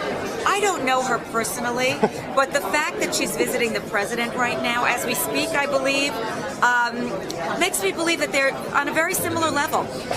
Is that true that she was visiting the president? Visiting President Bush? I read in the paper today that she was invited to the White House correspondence thing at the Hilton. Oh, really? They were, asking celebrities to go. She's one of them. I'd invite her, too. Yeah, why not? Damn right. Well, I can't. She's 40 now, though. So. Why is Richard Simmons having such a hard time finding the right woman? Because he's gay. What kind of stupid fucking question is that? Are you a fan of Howard Stern? You know what? I like Howard, yes. Describe Howard in one word. Funny. Thank you very much. Okay. Mary McCormick told me last night I look really good. I told you developed a look that worked. Yeah, that chick, Susie Essman, that was a little taste of it on that Curb Your Enthusiasm. She plays Larry David's manager's wife, and she just screams vulgarities at Larry David because she hates him, and their dynamic together is so funny. He looks at her like she's a monster from outer space. He's actually afraid of her. Yeah. Was Triumph the Insult Comic Dog funny with you? Yeah, he's funny. Sirius Satellite Radio. Howard, what's going to happen? Oh my God. Oh fuck, man. I heard it go down with Artie. Oh fuck, man. Here's my theory. I think it's Sally's behind the whole thing, man. What a fucking asshole, Sally. But you know who really pisses me off? Fucking Richard, man. Where the fuck was he when Artie needed help? I'm just going to keep talking to myself and pretend that Howard's listening. What do you think about... I have imaginary conversations with me holding the phone and Howard and Artie listening, man. What do you think about Artie's weight gain? Are you worried for Artie? Artie's gaining weight? I hadn't noticed. I thought once you hit 500, it's pretty much, can he still get out of his room? Barely. Or is he one of those guys who, that's what I want to see. I want to see, him do the show from his bed, and not be able to, be one of those guys where he's completely bedridden and has to be hooked up, to a microphone, and I got nothing. Describe Howard in one word. Youch! If you could kill one celebrity in Hollywood, who would it be and why? It would be, if I could kill one celebrity? Yes. Well, it depends on what you consider a celebrity. See, on Howard's show, it's basically any fucking idiot who walks off the street is a celebrity. So, you have to give me a realistic... Like A-list, movie A-list, stars.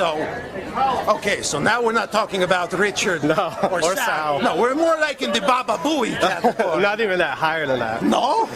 John Hine? Higher than John Hine? Is it possible? I don't listen to anything but Howard radio anymore. So, because I wanted to lose all sense of reality. As I just sit in my car 24 hours a day, listen to Howard, listen to the Round Table. The Round Table guys, those are the celebrities I want to be. Like Mutt? Yeah, like Mutt. Yes, because we're both dogs. He's a Mutt. All right, thank you. Thank you. Yeah, no, it is time to wrap it up. That went well, I think. Mutt. That was great. Can already get out of his room. All right, thank you, JD. And yeah, good luck with like your blog. Good to see you, Jonathan. Thank you. Yeah. It's good to see you, man. What's in the back?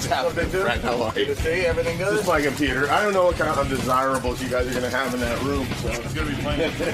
May I start by asking who is the hot blonde in there? That's Cleto's girlfriend. Okay. Whose girlfriend? Cleto, my band leader. Yeah, what's up? Wide awake. I've been up for a while. I didn't realize I was late. I thought I was supposed to be here at 7:10. I apologize. That's fine. Jimmy Kimmel, who I enjoy and dare I say love. Actually, you had to explain your relationship. I thought it was very interesting, you explaining your relationship with Jimmy to Adam. I was upset when Jimmy left my house. Jimmy came over for a week in the summer, and when he left, I was actually upset. I was shocked. You were sorry to see him go. Yeah, I was like, wow, I feel an emptiness. Well, when Adam was here, he explained to Adam, he said, I don't know what happened. I thought you would be my friend, but I like Jimmy better. Yeah, I always thought, like, Adam, like, when I first met you two guys, like, I didn't really know anything about you guys. And then I thought, well, maybe Adam's the more talented one. He is, actually. He's just not particularly considerate. You'll never hear from him. I mean, Adam lives an 18th of a mile from my house. I barely ever see him. Really? Is that right? Rarely hear from him. Oh, yeah. He'll buy houses and not tell me. It's weird. Like, and then, like, I started to get to know you. And then I started liking you better. And you even said to me, you said to me at the beginning, I remember you even said to me, I'm surprised you seem to like Adam better. I called you at one point.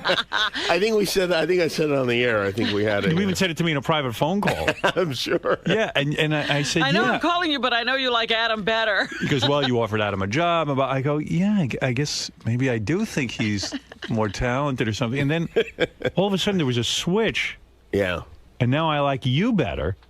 I'm like, Adam's like the head cheerleader, Initially you think, oh, I'm really attracted to this great beauty. And then I sneak in, president of the student council. There you go. And then you and Sarah got, we went on vacation together for a couple of days, and then you came out to my house, and I really, I enjoyed being with you. Like, we would go fishing together, and it was like... He was a good fishing buddy? It was very Brokeback Mountain. Who's the girl? Oh, Jimmy. I suspect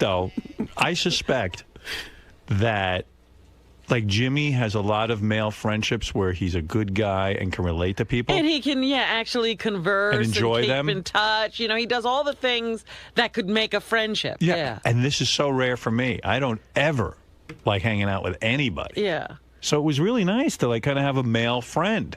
But is Jimmy doing all the heavy lifting? No, it's not like that. No? Right? I mean, we just Did you start it up, though? Did you have to get it started? I think the moment where we really fell in love was we're out on that little boat together in the middle of the lake. Fishing. And I was goofing on Howard because he was so scared of this beautiful swan that was in the lake. Oh, no, you were afraid of the bird? And then this thing reared up and spread its wings, and I almost jumped in the lake and started swimming back to the house. Like, you gotta be kidding me. Oh, that's funny. We were like the Two Stooges. I go, there's a swan that, like, they attack you. So it started attacking, like, it started to swim in, and I ran, and then Jimmy goes, he's laughing at me and everything. All of a sudden, the thing starts running after him, and he runs. I grabbed the oar. I was ready to fight the swan. You were going to fight back. Yeah, that's going to look good, beating a swan over the head. That's a great headline. Kim will kill swan. Yeah. Hey everybody, I'm Isaac, this is Taylor, and Zach, and we're Hanson. We are Hanson, and we are about to go on the Howard Stern Show. Should be interesting. It'll be fun. We're psyched. Gonna be a good time. Howard likes to get personal with his guests, ask a lot about their... Yes, we've asked him to please keep his clothes on, because we don't want to see his boobs. Well, Man boobs. I think we're the type of band that people really, they want to get intimate with, I mean, honestly. Yeah, exactly. So, Yeah, Howard forth, Yeah. I don't know, yeah. Wow, that was not too intimate. No nudity today. Let's keep it. No nudity. We're doing our best. Yeah. The last time I saw them naked was a really long time ago, and I want to keep it that way. All right, fellas. Have fun. We'll see you inside. All right, thanks. Jimmy Kimmel is with us. Jimmy Live, weeknights at 12:05 on ABC. I'm happy to have as my guest Hanson. Hey, thanks for having us. All grown up. Yes. Yeah, what happened? You didn't come on when you were young. Yeah, we're trying to get you guys in there. I think it might have been dangerous for us to come on. I think your parents maybe stepped in. Maybe they thought better of it. Maybe, yeah. Somebody that was smart at that particular point was like, that might be scarring for an 11-year-old. I think it's a mistake now, to be honest with you. It could be. I still think you're too young. Come back in 10 years, then you'll be ready. Yeah, we're psyched to be here. Boys, what's it like? How did you get discovered? Was your mom pushing you into this whole thing? You know what? We we just were completely, overzealous, I think. Yeah, I think we kind of had the antithesis of stage parents. It was kind of like we were dragging them to the gigs, not the other way around. Well, but I mean, clearly we had a lot of help. I mean, I was 6 when we started singing. We Yeah, played well, our who first gig when I was 6. I was always so angry with you guys. You were young, and you were probably getting laid more than I was. No, they weren't. And I equate everything in my world with who's getting laid and who isn't. Sure, right. And I mean, okay, you were 6. Maybe you weren't getting laid. Maybe Yes, you were getting exactly. jobs. I don't know what you were getting. Who but started them with instruments? I mean, who told you to pick up a guitar? I think it was Isaac. You wanted to play guitar because he loved Chuck Berry. So he I was love like, Chuck I want to Berry. play I was, guitar. Like, And then obsessed with Johnny B. Good, and the first stuff I heard was like 1958 stuff like Chuck Berry, Little Richard, Eddie Cochran. And then you got the other guys into it. You said, "Well, you play this and you play that." Well, actually, the greatest story about it is the fact that we started writing songs and we were just singing. Nobody, we had Who a wrote guitar Umbop? and keyboard. The three of us. we wrote it when I was 8. around? Yeah, I was 8. Just screwing around, and you wrote that. Boy, Wrote that's a good. hit song when you were 8. Huh? That's crazy. Well, we people go, Umbop. Where'd you make up Umbop? Well, we listened to doo-wop music when we were growing up, so that's where that makes perfect sense. Did your dad beat you like Michael Jackson's dad did? Like that guy really knew how to really work that Jackson 5. He was definitely. He did. Yeah. He was good. It was like a good dog team. They just. So nobody beat you. No beating. No. I don't think our dad would understand that. Like he was the guy that like he'd come home from work and like my mom would be like, the kids were like they were totally like screwing up today, and then he'd be like, okay, come back here, and then he'd pretend like he was supposed to like give us a swat or something. But you like guys that. were clearly So- way more talented than any of the kids in your high school. I mean, you guys actually had a professional Well, sound. they weren't even in high school. He was were- 8. Yeah, you were 8. Well, we were homeschooled too, which is interesting. Oh, that's right. Who homeschooled you? Your mom? Our mom. No kidding. So you never got out of the house. No wonder you joined a band. Are your parents? Are you? Good point. Are your It was the parents? only way for us to get out of the house. Are your parents still married? Yeah, they're still married. They're still married. Like it's a healthy relationship, right? Pretty healthy. And what did they do with all the money you get? You guys sold something like 16, 17 million more, Yeah, 25 million. How many albums did you sell? We sold 15 million. 15 million. Yeah. So there's got to be some dough hanging around somewhere. There's, There is. we've been lucky to, we can survive.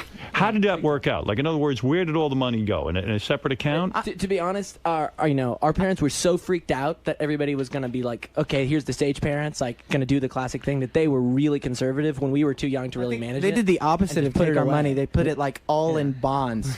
Good. It's like, So there is. So in other words, you guys don't have to work the rest So of your all the lives, do you? money's there? well, Oh my yeah, God. well, except for the money that we've thrown at we started on record company, so we're spending money on Oh that. yeah, that's that's and Is that wise to do to start your own record No. company? Not at all. I mean, why risk your own funds? well, why stay in because- the music industry? It's like the worst industry to be in. Period. But honestly, Howard, it's kind of like you being here.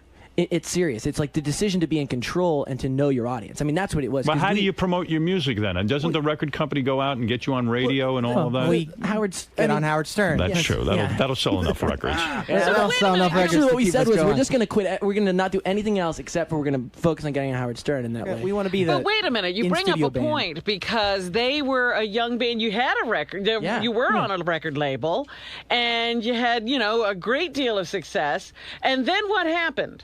Well, basically, Universal and Polygram became one, and we were part of a complete, basically a We were clusterfuck of labels that were forming together. I mean, you've seen, like, basically that was the biggest merger ever, and we went from a Mercury Records, which is this classic kind of rock and roll label, to a rap label. We went to Island Def Jam. So we were on Hanson Island Def and Jam. Island Def Wow. Jam. So we And were then like, they- you know what? I don't see Hanson Def Jam working. But weren't a you rap like album. kids, so they try to force feed what you should put out? And Definitely, there was some of that. We made a documentary about our last record, not the record that's coming out now, but the one before it, where we left our label, and it kind of shows people that all the crap you go through. It's not even force feeding. It's just the fact that right now in the music industry, nobody knows what the hell they're doing, and you've got these A&R people who are supposed to be, keeping your project going, and they're just jerking you around. why didn't you try doing gangsta rap? I mean, certainly you boys could do that. No. Well, it was the whole.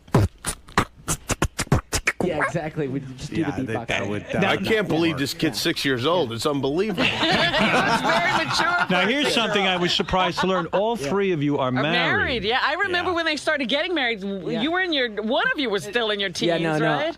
I You mean, married when you were a teenager? I got married. Well, you have to think about this. Like we just said, we started playing when we were really, really young. honestly, I would have never said that I was going to get married young, but when you're 19 or whatever and you've been doing your career thing for almost 10 years already, you're a completely different headspace than most like 19 years No, you're not. You think you are. You'll be divorced in a few years. Trust me, all of you. I've been married for 5 years. You have been married 5 years is And nothing. I have 3 kids. You have 3 kids? Yeah, they started doing everything. Hey, what can you say? Do they Doing say? everything. Yeah. Now, did you get We are married? certifiable. You guys are super religious, right? You're born again types, right? We've all grown up, in church. In church. Yeah. So maybe Well, that. I was surprised to hear you curse just a second ago. Yeah, me too. I was shocked. I was a little shocked too. What do you mean? But you know what? But here's the thing. You're super religious in this and that, so you're probably encouraged to get married young. Did you have premarital sex? Did you have premarital sex? My kid was born 7 months after I got married. So Oh, okay. So you Mine was did. born 4. Yeah. All right, so you boys do have premarital sex. Did you bang any other chicks besides your wife? You know what? That's a no. I made one promise to my wife that said we wouldn't talk about that particular thing. Did you have a sex life before your wife? Because I'm worried about you. Didn't. Yeah. No. You didn't. It's unfucking believable. Bop. Bop is right. That's what it's all about, you know. How come I'm you not worried wearing, about you. wearing I'm going to wedding tell you rings? why. Because if I was your father, I'd sit you down and say, "Listen, I know, I got married young. Yeah. You know, there are things to experience in life. Yeah. 5 years, nothing. 10 years, 15 friggin' years. You're still going to be a young man. Yeah. And you're never going to have any other poontang. Yeah. That's true. You don't look at other women? Dude, I mean, are you kidding? Of course, everybody. You're surrounded. Guys, good-looking boys. Yeah, of course, guys see other women. But the thing is, honestly, everybody's got their own. Zach, track, how old are you? 21. 21. When did you get married?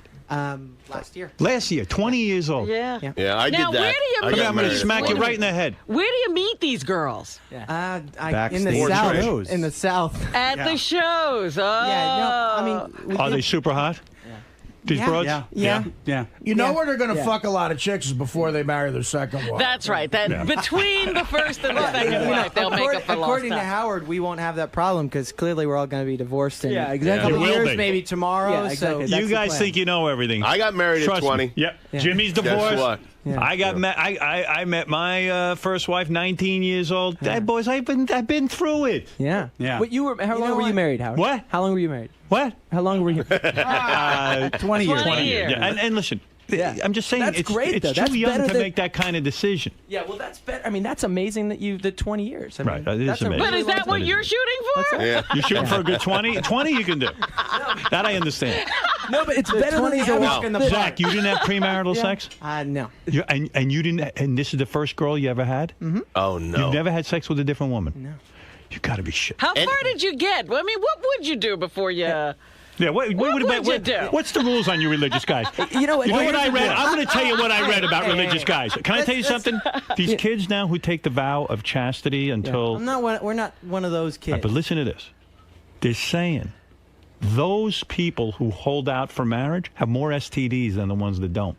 Because you know what? They end up banging in the ass. Oh! And I can say that. You boys are advanced. Yeah, the thing is, it's not a religious, like someone has some cloak I hear over you, you. but It's okay, just you got a moral it's just thing. Just a personal everything. You're nice everybody's boys. different. I like that. We're I just- understand you're not out banging everything that walks. I respect that, but you can bang a few things. Yeah. As long as it's not my kids. So, anal. As long as they're not yours. But anal is allowed before marriage, right? What is your rule? What is your rule? I didn't have a rule. I just didn't really feel... Kissing is okay, right? Sure, yeah. Oh, yeah. Feeling Hell the titties, no problem. Over or under the shirt? Sure. All of that. That's okay. Sure. Why not? You know what it is? It's just, Can you get your finger wet? I can talk to Zach. He's 21. Well, obviously, the other two got more than I their understand, but fingers could you get your finger wet before you get married? I'm asking your personal rule. I understand it's a choice. What I decided to do? Yes. No. You didn't get your finger wet. Oh. What about your foot? I did swim. I have done swimming. It's a fungus. Zach, it was You get okay to fungus from that kiss. stuff. It was okay to kiss. It was okay to touch the titties. Yeah. But not to get the fingers. Not to go below the waist. Am I correct? I mean, I don't know where he got that rule from. I know. What I'm saying is, Kids are free. what From I'm hanging saying around is, with you two. No, what I'm saying is, I don't think any of us really thought about it that way. No, nobody was going like. No, but Zach's hardcore. Well, wait a Zach's minute. a really good we kid. We can't talk to you. He's like 'cause Jesus. You went all the way. Yeah, you're dirty. We're not talking to you. You're the bad one. Zach, you're like Jesus. You're a good-looking guy, and you turn down the broads. And you didn't. Technically, I don't think we know if Jesus was good looking or not. Because that was the we don't thing. even know if he was it black was very or... no. He was a white guy. He had a beard. I seen people to pictures follow of him around. Trust me. So you don't believe the guys on the street corner? You don't. No, you know, get out of here with that. Are you kidding? You've seen the pictures of Jesus. Look like a swimmer. Yeah. Here's how we He's know. Definitely a swimmer. He's probably an Olympian. This is a weird thing, is because like I got married that young because I was certain I would not be able to find another good-looking girl to have sex with me. Me too. Look at these three guys. These guys knew there were other girls out there. Yeah. I don't understand this. We are not that good looking. Oh no, you are. Just give a look at shit us and then about- look at you. about being good looking. No. I hate Here's that. the deal. You could get a lot of women. You got the music. Right. You guys are talented. If they didn't play You a got lick of money. music, they'd get girls. Yeah. Look at these. You But could three. get then they pussy. were singing, and the girls were screaming. You never banged a Playboy Playmate or anything. No. You know what, Dude. Howard? Honestly, in all truth, know. every guy, you're a guy. I mean, it's like the Wayne's World thing, swing, swing, swing. I mean, you see women, you're attracted to them, but everybody had. You're gonna change. That's just who we are. And for that matter, none of us, like every guy had their own thing. Like Do you nobody look at was internet looking at porn? the other guy. Do you look at pornography You on the guys internet? beat off to porn. I mean, I try not to, you know. But you do. Yeah. But you failed. You know, what's the statistic? Why try not? 90% of men say that they Isaac, you masturbate, beat and off, right? 10% say that they don't, but they're lying Isaac, about it. you 10% beat are lying off, about right? it. Yeah. You seem to be real honest. Mbop is about beating off. Yes, It is? exactly. You're totally right. Is it about beating off? No, it's actually very serious. Strangely, it's a very serious. Well, let me get back to you. What's here. more serious than beating off? You grew up in famous, good looking. Right. You meet. Rich. Where did you meet this broad you married? Honestly, I met her at a concert. at a concert. She was, All right, she was a fan. Well, No, she people was used to ask us. we did a thing for Macy's. She was modeling for that, and somebody who worked for us. So she's invited a hot chick. There's no she's question. hot. I understand. She's beautiful. Yeah. Then you're going out, and she probably even said, "Hey, listen, man, I want it. Give it to me." Yeah, she didn't understand these rules, did So she? you're like the chick. You're holding out. You're like, no. I'm serious about you. Running away from her. She's a Southern girl, dude. No, she's she's got. a Southern she belle. actually You has don't integrity. understand the South if you're saying that I about a don't- woman from I'm just Atlanta. trying to understand. So did you have like wicked blue balls every time you were around this chick, or did you beat off at home? I mean, what did you do to get through this? This is incredible. It's a talent, you know. How long she did you older? know her? Yeah. She's a couple years older. She's 2 years older than I Oh, am. yeah? We dated for 5 years. 5 years. 5 Wow. years. You never went below the waist. Wow. You made out with her. Yeah. And you get a wicked boner. And then, like, what'd No. you do? You ran home and beat off, right? No way. Or you, what do you do? You home and pray? I mean, what the hell do you do? What do you do? Play wiffle ball? I got to know about you. No. Praying doesn't solve that Howard's problem. actually No. curious. What did you do? Because I want I to am know. so fascinated. I actually took He's the like, syringe and I please tell drained me. it I'm out. trying to figure this You out. drained it. Yeah. All right, you drained your lizard. What your brothers were It's a impregnating siphon. their future brides, and you were not having He was sex? the only one, yeah. This is unbelievable. He's And Zach, could you talented. could you dry hump her? Like, could you just like let's say you're on a date and you're in your car. Can you just get on top of her and thrust like against her and do it that way? Howard, Are you you're allowed completely to? missing the point. What The am I point- missing? The point is, it's not about. Nobody set a set of rules. He just said. Zach I'm what asking he Zach did. what he did. Were you allowed to dry He's hump? trying to get literal on May 4th, 19. Yeah, May 4th. What happened? Would you ever like isn't that a leap of faith? Like, how do you know you're going to be sexually compatible even with your wife? Like, the wedding night is like, shit, what if we don't dig each other? Like, What if- happened on that wedding night? That's what they call annulment. Lots of good stuff. Yeah? How many times did you get off of your wedding night? Like, how many times did you just guys go bone like the second the ceremony Yeah, was how over? long were you away? Like a month? It's very romantic. Yeah, we actually just got back. Yeah, Zach's been gone for the last year. They or made the so. record without Can me. I tell you How many something? minutes I had was a buddy. How many minutes was your cock actually outside of her? Oh my goodness. I mean, that's great. And your girlfriend was a virgin too? Yes. She was. Yes. Oh my goodness! Like I said, she's a Southern woman. Did you have a Oh, moment? classic Was Southern. after the first time you had sex? Did you go? Was there a moment where you went, "What the? Why the fuck didn't I do this sooner?" Honestly, I know this sounds bad, but I said, why the fuck have we been making such a big deal about this in our culture? I mean, it's great. Yes. Yes. But it's made to be so glorified. So you prefer masturbation? No, I'm saying that I think sex is awesome, but No offense, you might be gay. I'm not. Trust me. If you were gay, then you would be saying that. Gay. But what I'm saying is like. We glorify it to such an extent. It's incredible. It's this awesome thing, but it's on like every billboard. It's on every TV You're goddamn show. right. You know, it's like I gotta show you. I agree. No, look, I am not straight, whatever, You're not religious, straight? Not straight. All right, that's what I thought. You know, but I don't know. Sex is an awesome thing. But Can I tell you something? I had a buddy. We were in college. Yeah. Gets into this girl's pants. Long story short, turns out she's a freak. He can't get his penis in her. Dry as can be. You know what I'm talking about? Sure. Okay. The desert. He finally gets in there. He comes home and he says to me, take a look at my penis.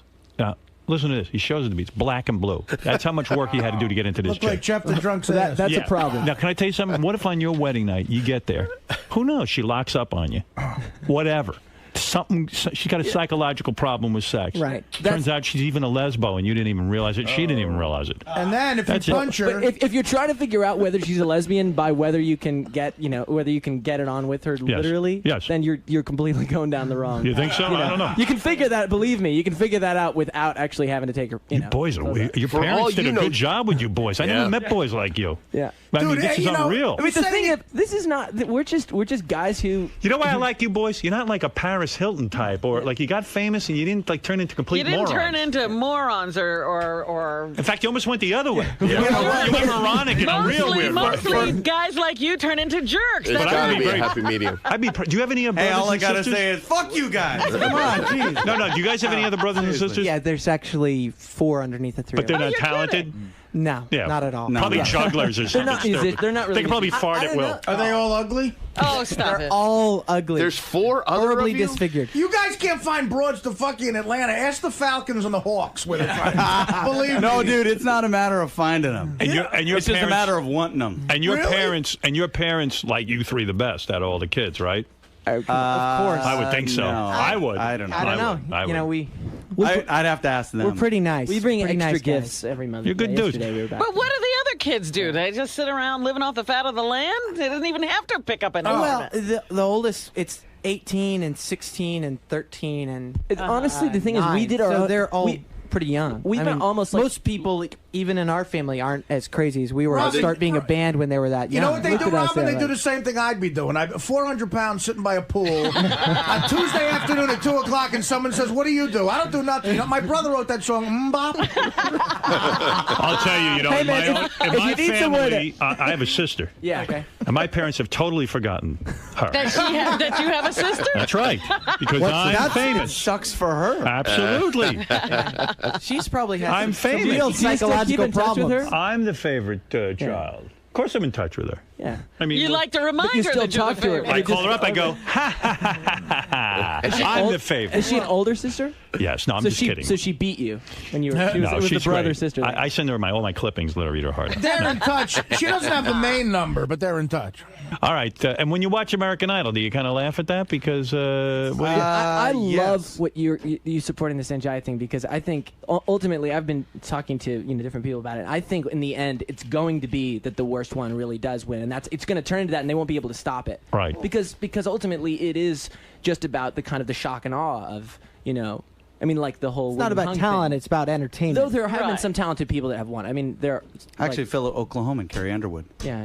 you should Yeah, do she's them both. tearing But, up the country chart. But yeah, Didn't you think when you got married at 19 that you had it all figured out too? Like, didn't you think, well, yeah, of course it's going to last forever? No, I wasn't. I didn't know what I was he didn't know doing. anything. He said, "I do not know what I'm doing." But if I was Hanson, I would have known. I would have known too. Well, you know what? I always think of the Kobe Bryant thing. You know, we were talking to Magic Johnson just before Kobe got married. And he said, every one of us has tried to sit him down and tell him. But you can't. You can't tell a 19-year-old who's making hundreds of millions of dollars. Zach, you never answered the question. How many times did you get on with your wife the wedding night? Was it like 5? Yeah. It was. Wow. It Awesome. was exactly 5? I'm not going to divulge exactly. Why but is that? It was. I don't know. It's 'Cause he wants to it's stay a married. respect thing to my wife. It's Really? a respect thing to my wife. She asked me not. You to actually really divulge respect your that wife. stuff. I do respect Wow. my wife. All right, you okay. guys She's are far living more in the talented than I am. past. Yeah, I know. Yeah, we are. We have some rules. You're making us feel bad about ourselves. I'll be honest with you. Yeah, I mean, you seem a little too perfect. You know, it's whatever. but I wish I could Fuck adopt it. you. You know, it's just. Everybody's got their own everybody's- preference. yeah. I'm not Well, telling we'll be everybody, watching don't you. have premarital sex. I'm We just saying will I be did it, watching and that you. seemed like the right thing to do for You me. See boys- if this thing works out. You boys smoke a little weed or a little heroin? What do you do? We smoked. Yeah, we've definitely smoked. But we're more tobacco thing. We're We more smoked I'm weed. I'm more of a cigars, cigarettes. You know. Ike had some Stuff. There's a terrible story. Ike lost his mind smoking weed in Amsterdam. Oh, Yeah. dude. Out of.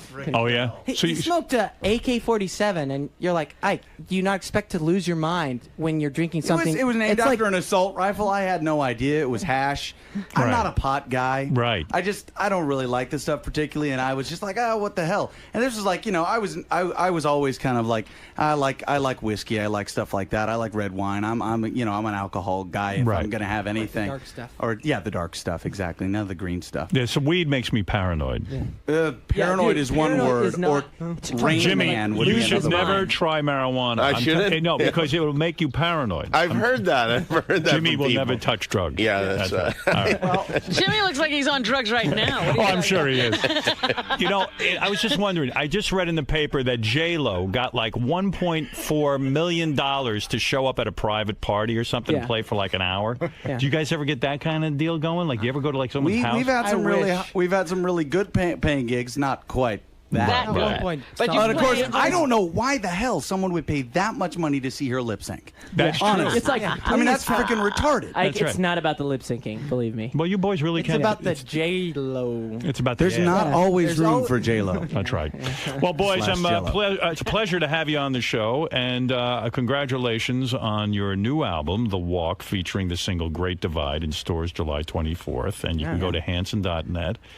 And you guys got real talent. I wish you luck with your own Thank you very record much. company. Do you sign other people, or you just do your own thing? Not yet, but we definitely will. I mean, Right. that's we That's the love next music. step, Yeah, yeah. And we your love. parents socked away a ton of dough for you, so you're all set that way, right? Yeah. Yeah. totally. Luckily, they didn't screw us over. How big are your houses? Well, how many square feet? 6,000? Not big. 1,100. 1,100 square feet? Well, Yeah. What kind of house is It's that? an apartment on the. Oh, an apartment. Yeah. All right. Yeah. Yeah. Cool It's not apartment. that big. I mean, I don't need that much space. Everybody got, and now you have your money under your own name, right? You don't have to, Yeah. Oh, it's yeah. just not under It the was name always it's always under been our our name. names. Yeah. Yeah. From the beginning. Thankfully, Three-way split. our dad was Yep. an accountant, and He saved it all. he saved it all. Now, when they Scared. do, when they're working, now, is there a leader or is it democracy totally? What's going on? You know, We try and keep it, as a democracy sometimes. Yeah. I don't know. You know. You been on Jimmy's show yet? Yeah, I've been on Jimmy's show. Yeah. Jimmy treat you Jimmy needs to okay? They were bring us good. back on his show. Yeah. I saw you had. You guys can come back. You guys are good. I like you. No, guys. You guys actually with the stage in the back, which is really great because you can play a few tunes. It's actually fun to go on. We actually, that was one of the best, that's like the best musical performance show as far as isolated to music particularly. Oh, let's really not helps. isolate it so much, guys. Right, Well, no, I mean, it's I was not just- a great no, I mean- show, but I it's mean, good as- for music. It ain't good in other Performance-wise. I didn't mean it that way. Yeah, Let dude, that- your show fucking sucks. When you guys come back, I'm going to have your rooms be loaded with hookers. Yeah, seduce these boys. Your green room is going to be packed You with send hookers. Sarah in there. She knows what to do. Exactly. Teddy in Chicago, you're on the air. Go ahead. Hey Hanson, big fan, man. You guys have this great song this time around, which is a great song. Oh, thanks. thank you. Thanks a lot. I got to party with these guys in Chicago, and I got to tell you, these guys party hard. Backstage, Really? or What do you mean? Yeah. Backstage or breaking chairs, throwing pizza. Is that true? Do you guys trash your room? Yeah. We've had our moments. Really? Throwing pizza. Throwing Actually, pizza. I don't It's go out of for that. control. Yeah. Please. It was more like a giant cake. Artie, why all would over somebody me. throw pizza? I mean, pizza. It's a waste. They're not fucking chicks. They're not eating pizza. This is everything you're not about. They're screwed up like that. They don't know what things are for. That's what happens when there's no pussy. They start throwing pizza. They don't know you eat the He should just pizza. come with us, and he can do all the things we're not doing. Yeah. So that Yeah, we that could can just be keep you fulfilled there. for You'd the be like a Hanson. garbage disposal. It's like, oh crap, throw that. Artie throw it would over there. disgust you. That's exactly what I am, a garbage Boys, disposal. thank you for coming in today. I really do appreciate it. We're going to move along, and that's Hanson. And go to Hanson.net if you want more information on the new album and you want to hear music and stuff like that, okay? And that's it. I mean, what can I say, boys? You did a good job here. Thank you very much. Thanks for having For us. coming. Fellas, Hey. good time in there. Yeah, it's great. Yeah. A lot of lecturing from Uncle Jimmy and Uncle Howard, though. About Yeah, you know. I think they're a bit, Howard's a bit of a hypocrite, though. And I think he knows it. What, because now that he's getting he's married, getting hitched. So he's giving you guys all this stuff. He's like, giving us laid, all, exactly. He's getting be a us player, all be a this player. shit. Meanwhile, he's engaged. Meanwhile, he's Yeah, engaged. I actually appreciate it. I don't think Howard drilled us that bad. Nah. That's relatively harmless, relatively painless. It could have been, he could have pushed a lot harder. You think so? Yeah, I think so. But it was cool getting open up to him and talk about your personal life. It's a great show. It's a great show. Highly entertaining. I mean, Howard knows how to put on something. We were talking about, when you're driving in the car, you're sitting in traffic. Howard knows how to make it pass by really fast. Make it feel like you're not even exactly stuck. It's a good show. And also, honestly, to get to play music. I mean, just actually play music on a. Yeah, exactly. No, we appreciate the chance to get to play. Well, he seemed to dig you guys too. So thanks a lot for coming down. Thanks, man. Thanks so much. Cool. Thanks. Hey, what's up, everybody? It's Steve Grillo, former intern for the Howard Stern Show. You might remember me from years past. What Howard didn't know all these years is back when I was on the show, I kept a very detailed journal of me working there, along with a lot of other stupid shit that I wrote. And, because of the intern show on Sirius, I spilled my guts, and now they got me up here reading some entries from my journal. Check it out. So we're going to find out some pretty cool behind-the-scenes stories. Well, they're going to find out as much as I let them find out, because I'm up here for another reason also. I want another shot at my radio show, which sort of just fell to the wayside, which everybody seemed to like, and I got pushed to the curb for no reason. So we'll see how much he gets. If he lets me, get another shot. So you're here to spill and then to pitch. Spill and pitch. That's it. It's the old spill and pitch show. All right, Grillo. See you in a bit. Thank you. Hey, Steve Grillo's here. Steve used to be our. Let me just mention this. I think Hanson's management was a little disappointed. I guess I What did fucked you up. do? I didn't play their new song. Blue Sky. Here's a little bit of Hanson doing. Hey, Grillo. We don't want to hurt Oh, hey, them. Grillo. How you doing, buddy? Grillo, you gained a lot of fucking weight. Yeah. I got fat. Leave me alone. Yeah, did you get fat? My wife likes chubby. Well, you're fitting the bill. Yeah, Thank your you. wife's happy. You got Artie's my hero. What happened to you, man? What happened? What do you mean? He used to be really into his physique. Yeah, and dude, I working just out. let go. I didn't give a shit anymore. It's nice to fucking eat what you want, I tell you that. Take off, right, Artie? take off your sunglasses. Let Yeah, me no, see. my eyes are all swollen. I've been working since 10:30 last night. What do you hold do? on. Thanks. What do you do? been doing? Even with all that drinking, he's hyper. Oh, I'm on the air. I'm hyper. And he scares the shit out of me anyway. So. Oh, Jimmy? No, you. Me? What did I do? I still have anxiety dreams about you. What do you mean anxiety dreams? I don't know. I'm running around and you're screaming at me and nothing goes right and it's horrible and I wake up in a cold sweat and it's like yesterday, It still happens up to this day. You were my intern. You smell like a bar rag. I just got off of work. Look, I got a bottle opener right here. I was bartending all night. You were my intern for how many years? 7. I didn't know you kept a diary. Yeah, nobody did. Yeah, Gary said he saw the diary. It looks like a 4-year-old wrote it. Well, pretty much. Same thing. Yeah, That's Steve Grillo. Gary, I think, has a theory that Steve might be like either learning disabled or. I got dyslexia coupled with attention deficit disorder. Yeah. How long What were happened you to at just being Hunter stupid? College? Yeah, exactly. Right. Well, back in the day He's when got I was a that kid, I too. was stupid. Right. But now I have an excuse. You have a diagnosis. Back then, they were like, Steve's a little slow. Right. He shouldn't be in this class. And you were primarily in charge of my baked potato. Yes. And you were the guy every day, 8 o'clock, you had to bring in the baked potato. Yes. And that always was a torture. problem for you, right? No, I loved it. I lived for it. So Steve today has agreed to read from his diary. And this is great. How often would you write in your diary? Here's 5 years, Robin. Wow. Wow. I love Carrillo. He's one of my favorites. He's one of my favorites. I No, love but even Artie. before I came on here, I never worked with him, but I used to love when you guys featured Gorillo. Gunga Din. The impressions and him trying to explain his way out of things. And It everything. never worked. He's drinking an enormous Budweiser I've right never now. seen a can I have a that problem. Leave me large, alone, yeah. all right? Are you an alcoholic? No, I'm drunk. I don't go to meetings. Oh, an alcoholic goes to meetings. Yeah, no. I just like to drink. I was working. I figured I'd come in with a little buzz. It'd be fun for you guys. Yeah, all right. Well, and, I waited so long. I lost my buzz. I figured I might as well start drinking again. Somebody said it was funny listening to Grillo read his own diary because he apparently can't even read his No, own what he handwriting. writes. No, Yeah. not at all. Not He at all. was so funny because even as an intern, he used to say that he loved to write. He was writing scripts, and we had him come in with that Simpsons See, here's the bit, huh? thing. I got a gold mine sitting here. Like, you should hear some of the shit that I wrote. I didn't know what the fuck I was thinking. But it's brilliant. And before, I'll read you a couple passages, wet your palate, but I want to talk about getting my show back on the air. All right. Well, why don't we hear some of your diary? I'll give you a little taste, but you're going to get hungry for it, and you're going to want the rest. Because I got 5 years here, pal. Ralph said to me he would tune in. If we would give Gorillo 5 hours to read all of his diaries, he would just tune in and listen. I'll read you the shit about, me being here, but everything else, that's off limits. In there too, huh? What do you mean the other shit is off limits? Why?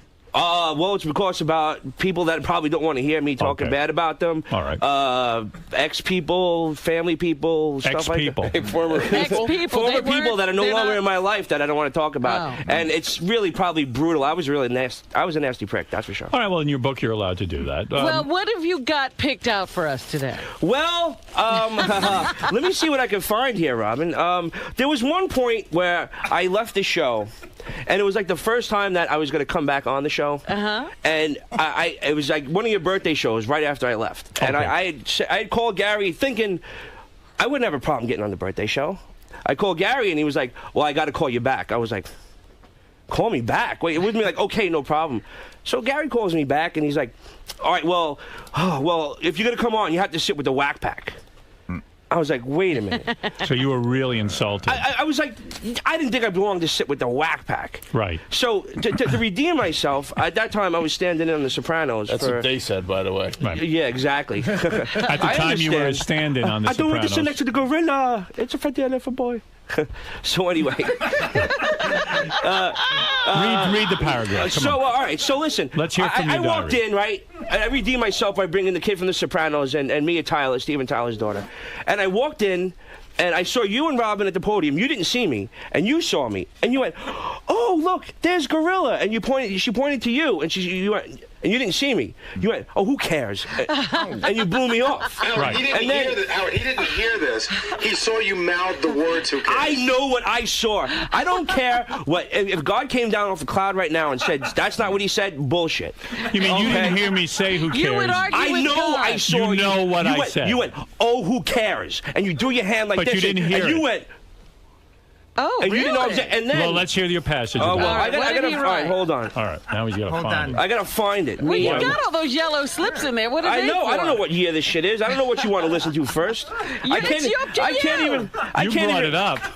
I did the You brought it up. I didn't bring it up. You brought up the story. Yeah, I we think. asked you what you wanted to read. Can I tell you something? Yeah. I told him 3 specific passages to have ready. I swear to God. Hoo ha ha. Birthday show. Here we go. Okay. I was sitting there with the star of one of the hottest shows on TV and the daughter of one of the greatest rock stars ever to live, who is also the sister to one of the biggest movie stars. In the past, if I sneezed, I got attention for it.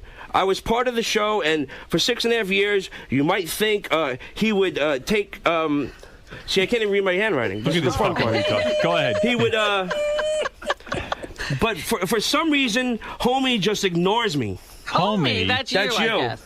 When he started talking to Robert from The Sopranos and didn't even acknowledge the fact that I was there, check out how cool this kid Robert is. The fucking kid was like, hey, Howard, I'm sitting next to Steve Grillo. He's my stand-in.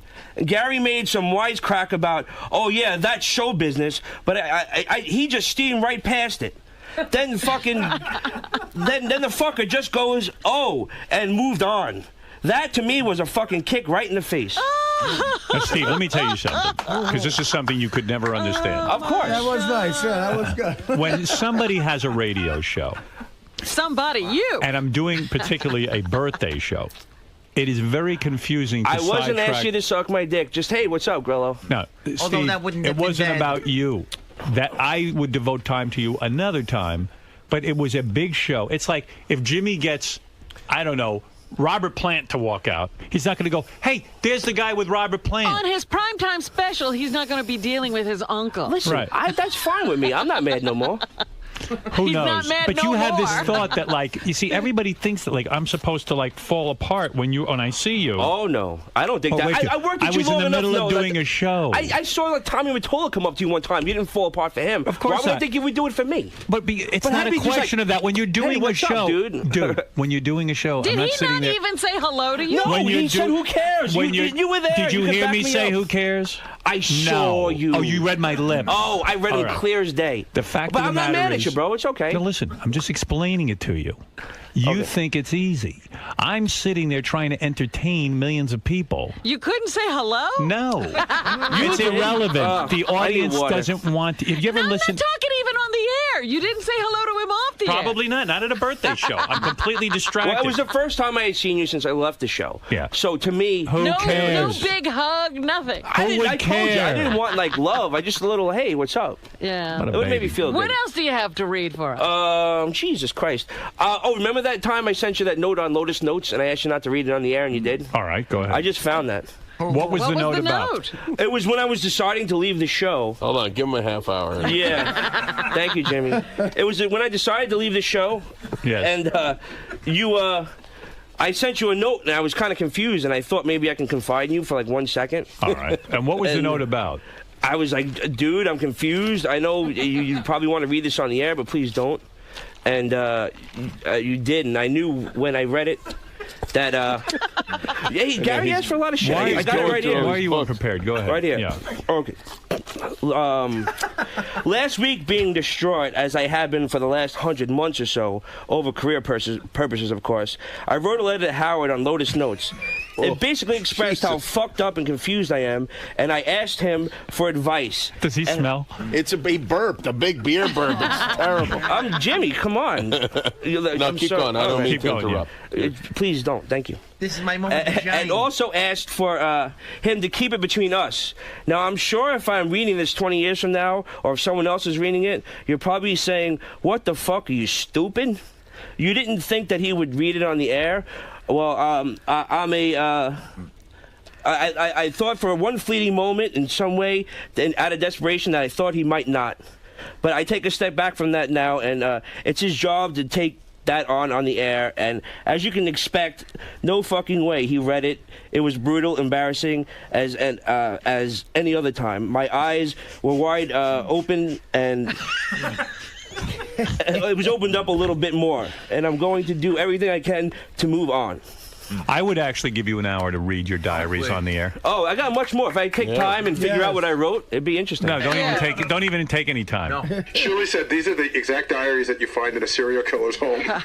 Oh yeah, no, but I'm not. What is the third passage? Oh Jesus! Let me see. What if I find something else? Yeah, it's not like we set this up. You just said. I said this is my exact words. Read the passage about being man at the birthday show. The passage about Lotus. All right, all right. Hold on. Why do you act like Gary didn't set this up with you? This is 2 weeks ago. He didn't talk to me this morning. I talked to you this very fucking morning. All right. Today at work was fucking crazy. Stuttering John was at Boston University chasing officials.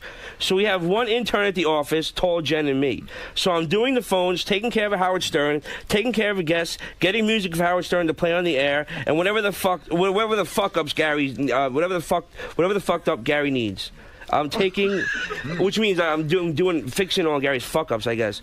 I'm talking no stop from 5:30 to 11. No fucking break. Did I get a little pat on the back? A thank you? How about a nice job? I don't think so. But have I ever asked for that? No. It's just the fact that I put up. It's just a fact what I put up with every day. And I got into this. Hold on. Everything I got into, what I do there, all I ever feel is like I just got there because they feel bad for me or they just want to make fun of me. So I was saying, like... You sound like, you know what? Robin's right. You sound like a dude that I'm surprised didn't go around shooting everyone. Oh, that's why I You're all left. bitter and everything. No, I'm not. I'm not bitter. It's the best time of my life. But it was so good you had to leave it? It wasn't good anymore. Oh, when did it go bad? When did it go bad? It went bad around that time with Lotus Notes. I just like... When I read your note to me on the air. Yeah, it was somewhere around there, and I just didn't feel like... I just didn't feel that anybody had my back. And I didn't feel like anybody had my bag. Pre-Lotus Notes, I was golden. Post-Lotus Notes, I was bugged. Hi, Fred. I miss you. I got to tell you, hearing you read your diary, you sound like the retarded Anne Frank. In a way, I think you're onto something. extremely retarded, Aaron Frank. The Nazis are gumming. Do I get a thank you? No. Do I get a thank you or a pat on the back? No. Rich, you're on the air. Oh, I got a thank you. How fat did this guy get, man? He sounds like he's breathing bacon fat out of his nose. Yeah, he got more or less. Yeah, I'm about 30 pounds overweight. He's not that fat, but he does sound like a pool raft that's leaking. Yeah, it's the leather I'm wearing. I'm sorry. He's starting to sound like Dominic. He's also. It's allergies, man. My nose is all stuffed up. My eyes are tearing. Oh no! What are you wearing? He's wearing a 1970s brown leather $18 jacket. And a Star. He says he's punctuating his sentences with like a big. What is that shirt he's wearing, It's Jim? a Darth Vader T-shirt. I'll take it off for you.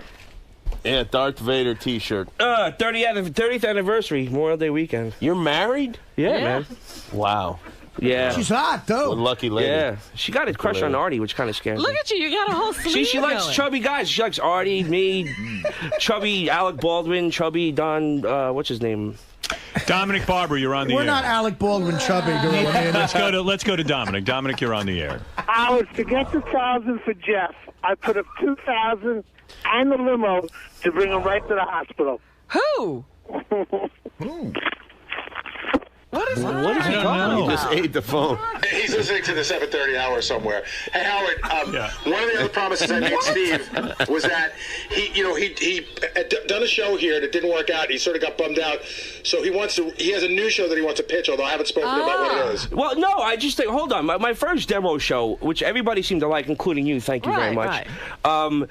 My first guest was Jodie Foster. I had Little Marty call in from the Black Pearl and the Pirates of the Caribbean. What are you talking about? He's talking about his show. My demo radio show that I did. So who cares? So who cares? Everybody seemed to like it. I think I have a great idea, and it just fell to the wayside. You interviewed Jodie Foster? Yeah, You for gotta 5 hear minutes. This. You got to hear this. We gave him a radio show to do. A demo show. A demo show. So he works on movie sets. So he met Jodie Foster and he got to interview. It was maybe the worst interview ever. Yeah, he didn't it wasn't. find out anything. Play it again. Let Jimmy decide for himself. He's never interviewed Jodie Foster, and neither of you, but I did. Give me a shot. And she knew I was doing your radio show. She knew it was going to be on your channel. She did it for me. I had no problem with that. Well, it was. Listen, Now, I what know is I this needed other work. show I know I needed work, but I think I could do a damn good show. Give me a shot.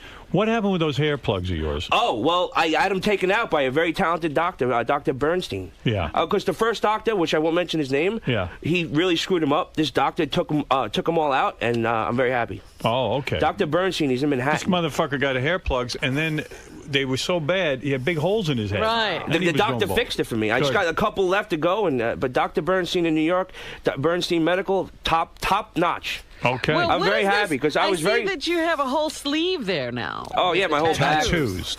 You have your my whole whole back back is. done? Well, I just got tattooed on Thursday. On It's what? still, I'm doing my whole back. What is it? You look ridiculous. Oh, It's sure too I many, do. It's too many tattoos, and It's they're already. bad.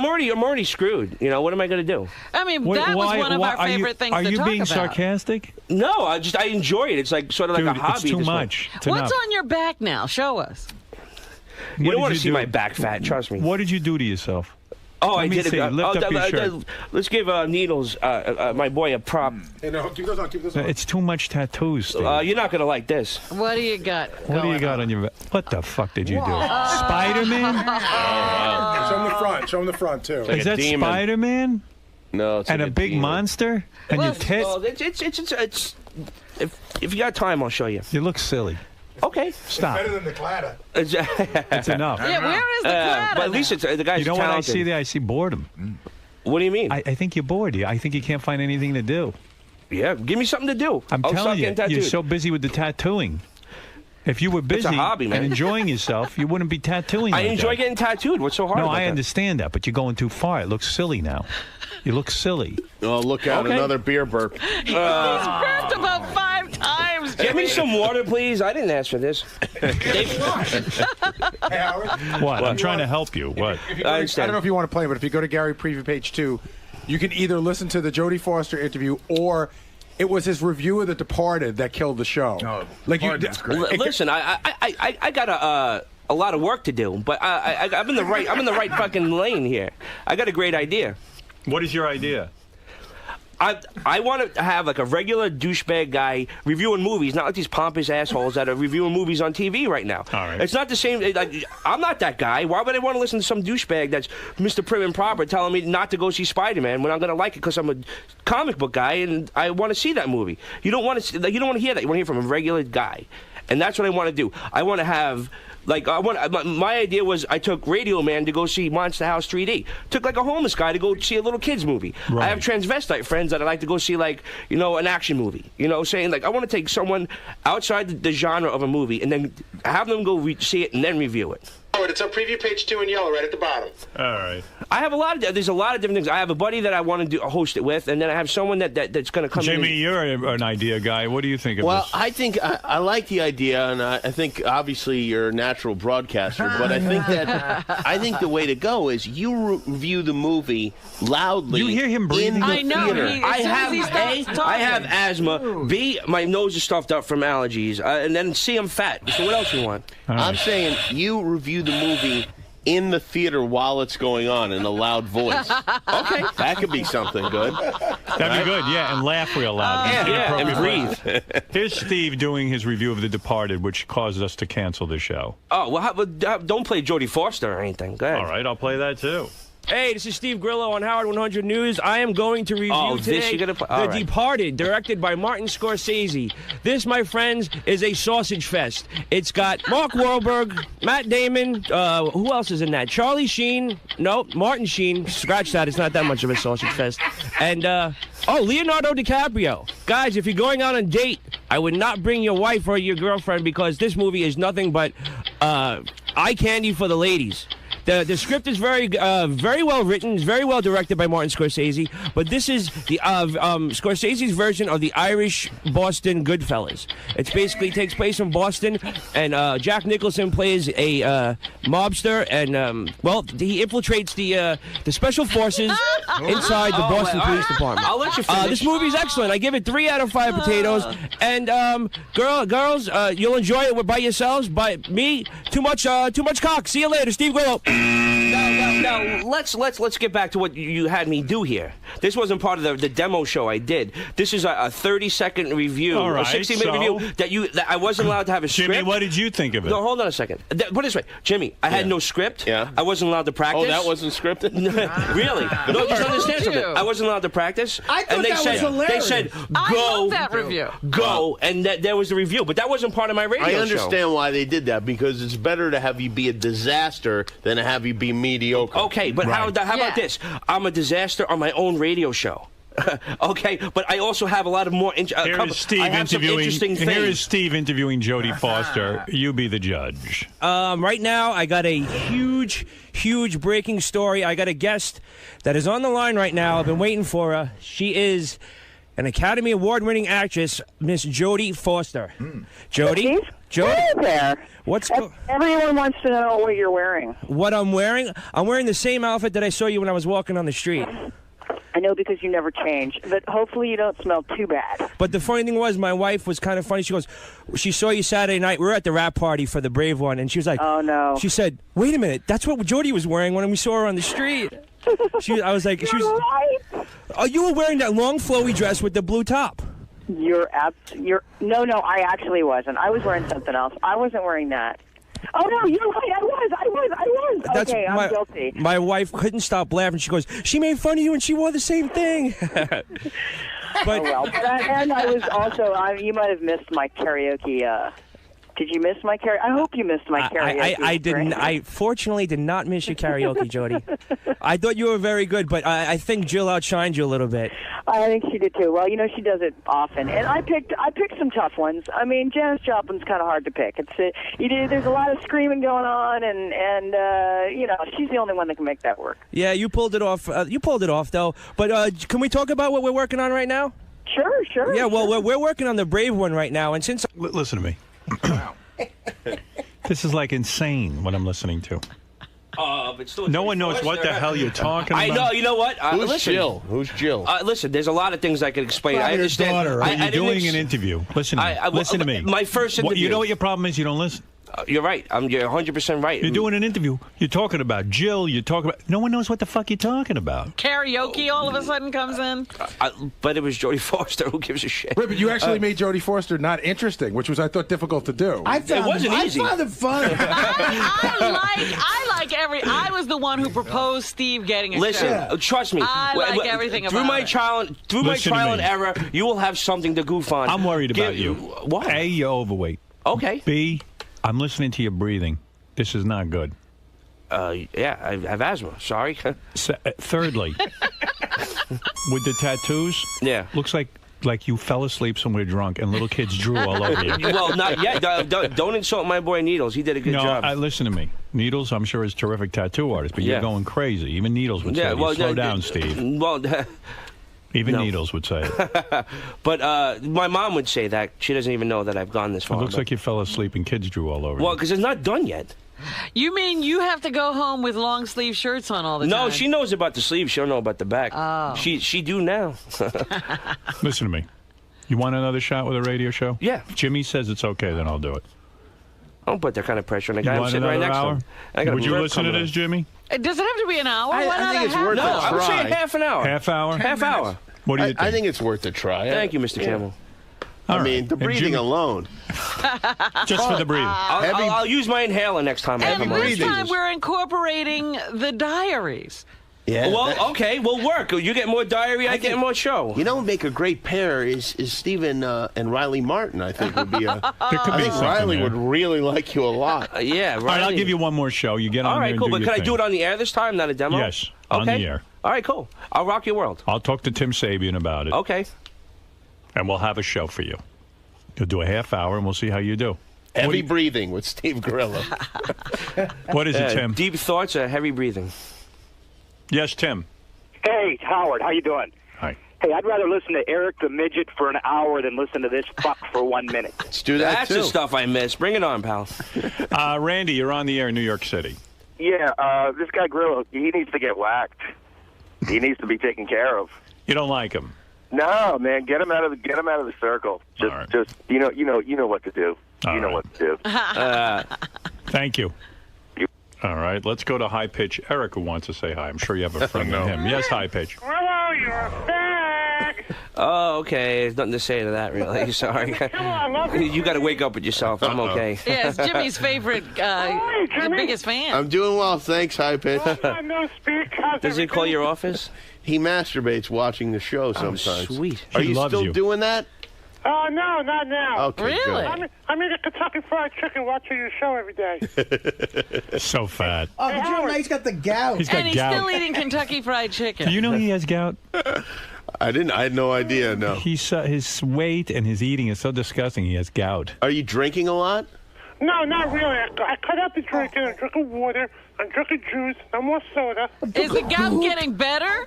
I'm drinking juice. I still wear my special shoes sometimes. But do you realize, like, the only reason I don't have gout is because I walk a little bit during the, like, I have some sort of activity. He's eating and doing nothing, like a dead person. Like that's when I walk, my back hurts, my feet hurt. Aren't you on the verge of being evicted from your apartment? No, I'm working on that. But you're being evicted. That's why you have to work on it. No.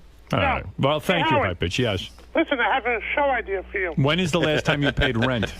6 months ago. Oh, my goodness. Wow. Well, if you don't pay your I rent, have a good show idea for you. You figure if Grillo can get a show, anybody can. now it's opened up the floodgates. It's a good show. How about Marianne and I do a cooking show on Sirius? All right, I got to get out of here. All right, Grillo, it is good seeing you. It's and good seeing I you. appreciate I have you. no hard feelings, whatever I wrote What about will you write in the diary today? I about stopped writing a today's- while ago. About well, if you just gave were, up. what would you write about today's Today was a appearance? very good day. I showed up drunk and I got fat. Howard told me it looks like little children drew all over me. My Needles is going to be very unhappy. All right, so you got a half-hour show. I want you to All right, prepare. and I'm going to prepare. And I'm going to come on. I got to buddy that's going to be my co-host, and I got another friend who's going to come. I got everything taken care of. Okay, it's going to be good. You're going to like it. Not too much of the co-host. Just you got to talk. To him. I understand, but I need someone to play off of because he's a you don't. He's a sick bastard. Trust me, you want to talk. Those to him. guys interrupt too much. No, Did I he got come my boy. in with people before? I don't think so. No, I had my buddy Big Reg come in and do some stuff. I called Marty for little Marty. He wants to come on. Little Marty wants a show. All right, good. All right, listen, we'll get right on that. Yeah, right now. Steve, thank you. Thank you for reading some of the diary. Thank you It for did having whet me. my appetite, and I'm going to give you a half-hour show. All right, cool. Steve, your plan worked, man. I know it did. You got a half-an-hour show. I figured I knew I had to go through the ringer to get the show. What's up, Jeffy? What's going on? Oh, a whole lot of nothing. So I got it, yeah. Are you going to take some of the advice, though, that they gave you? It makes me look less fat with sunglasses. Yeah, I should, next time I come on the air, I got to take my inhaler. I didn't take my inhaler. That was the problem? Yeah, it's allergy season. My nose is stuffed up. I can't breathe. It's a bad time for me right now. Did that contribute to the burping? And No, the burping was just due to my drunkenness. That's Beer-induced? Yeah, pretty much. Because you're sitting there burping next to me. Yeah, no, I'm not going to be able to watch this on demand because I'm just disgusted with the way I look. But I could always lose weight.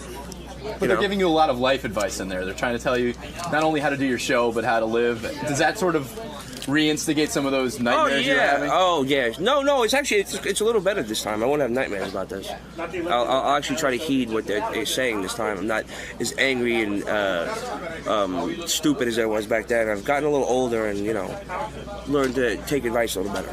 So overall, now that you have this new shot at the radio show, how are you going to go into it? What's your... I have a game plan. It's already mapped out. I already had this idea beforehand. Give me a half hour and let's see what I can do.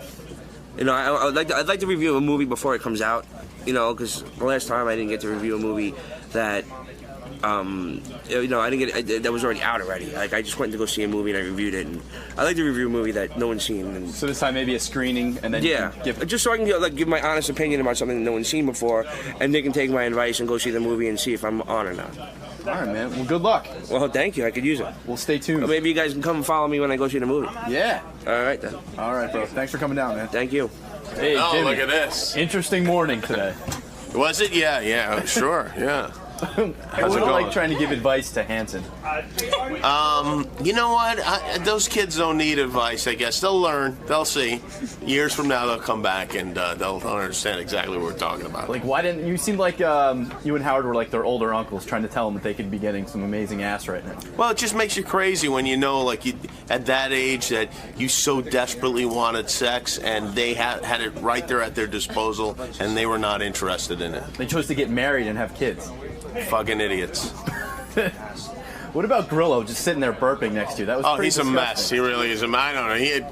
He couldn't have just been drunk. He had to be on something, but truly disgusting individual. As a big fan of the show, you're familiar with his history. Yes, I know a lot about Steve. How do you predict his future?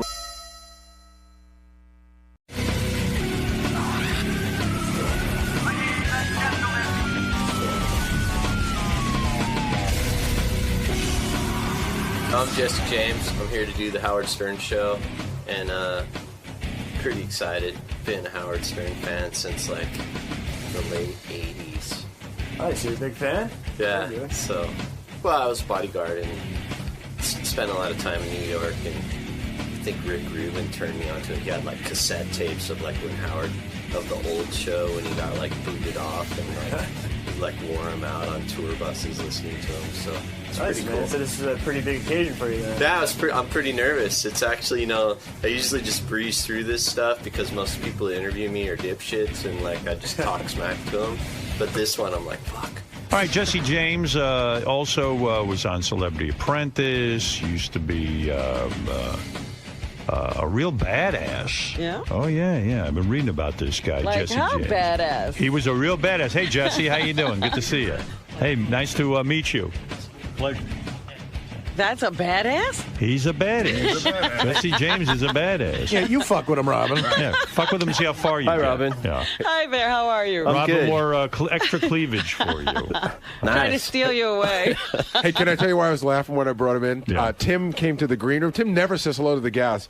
Tim came to the green room, and he just goes, dude, you're my idol.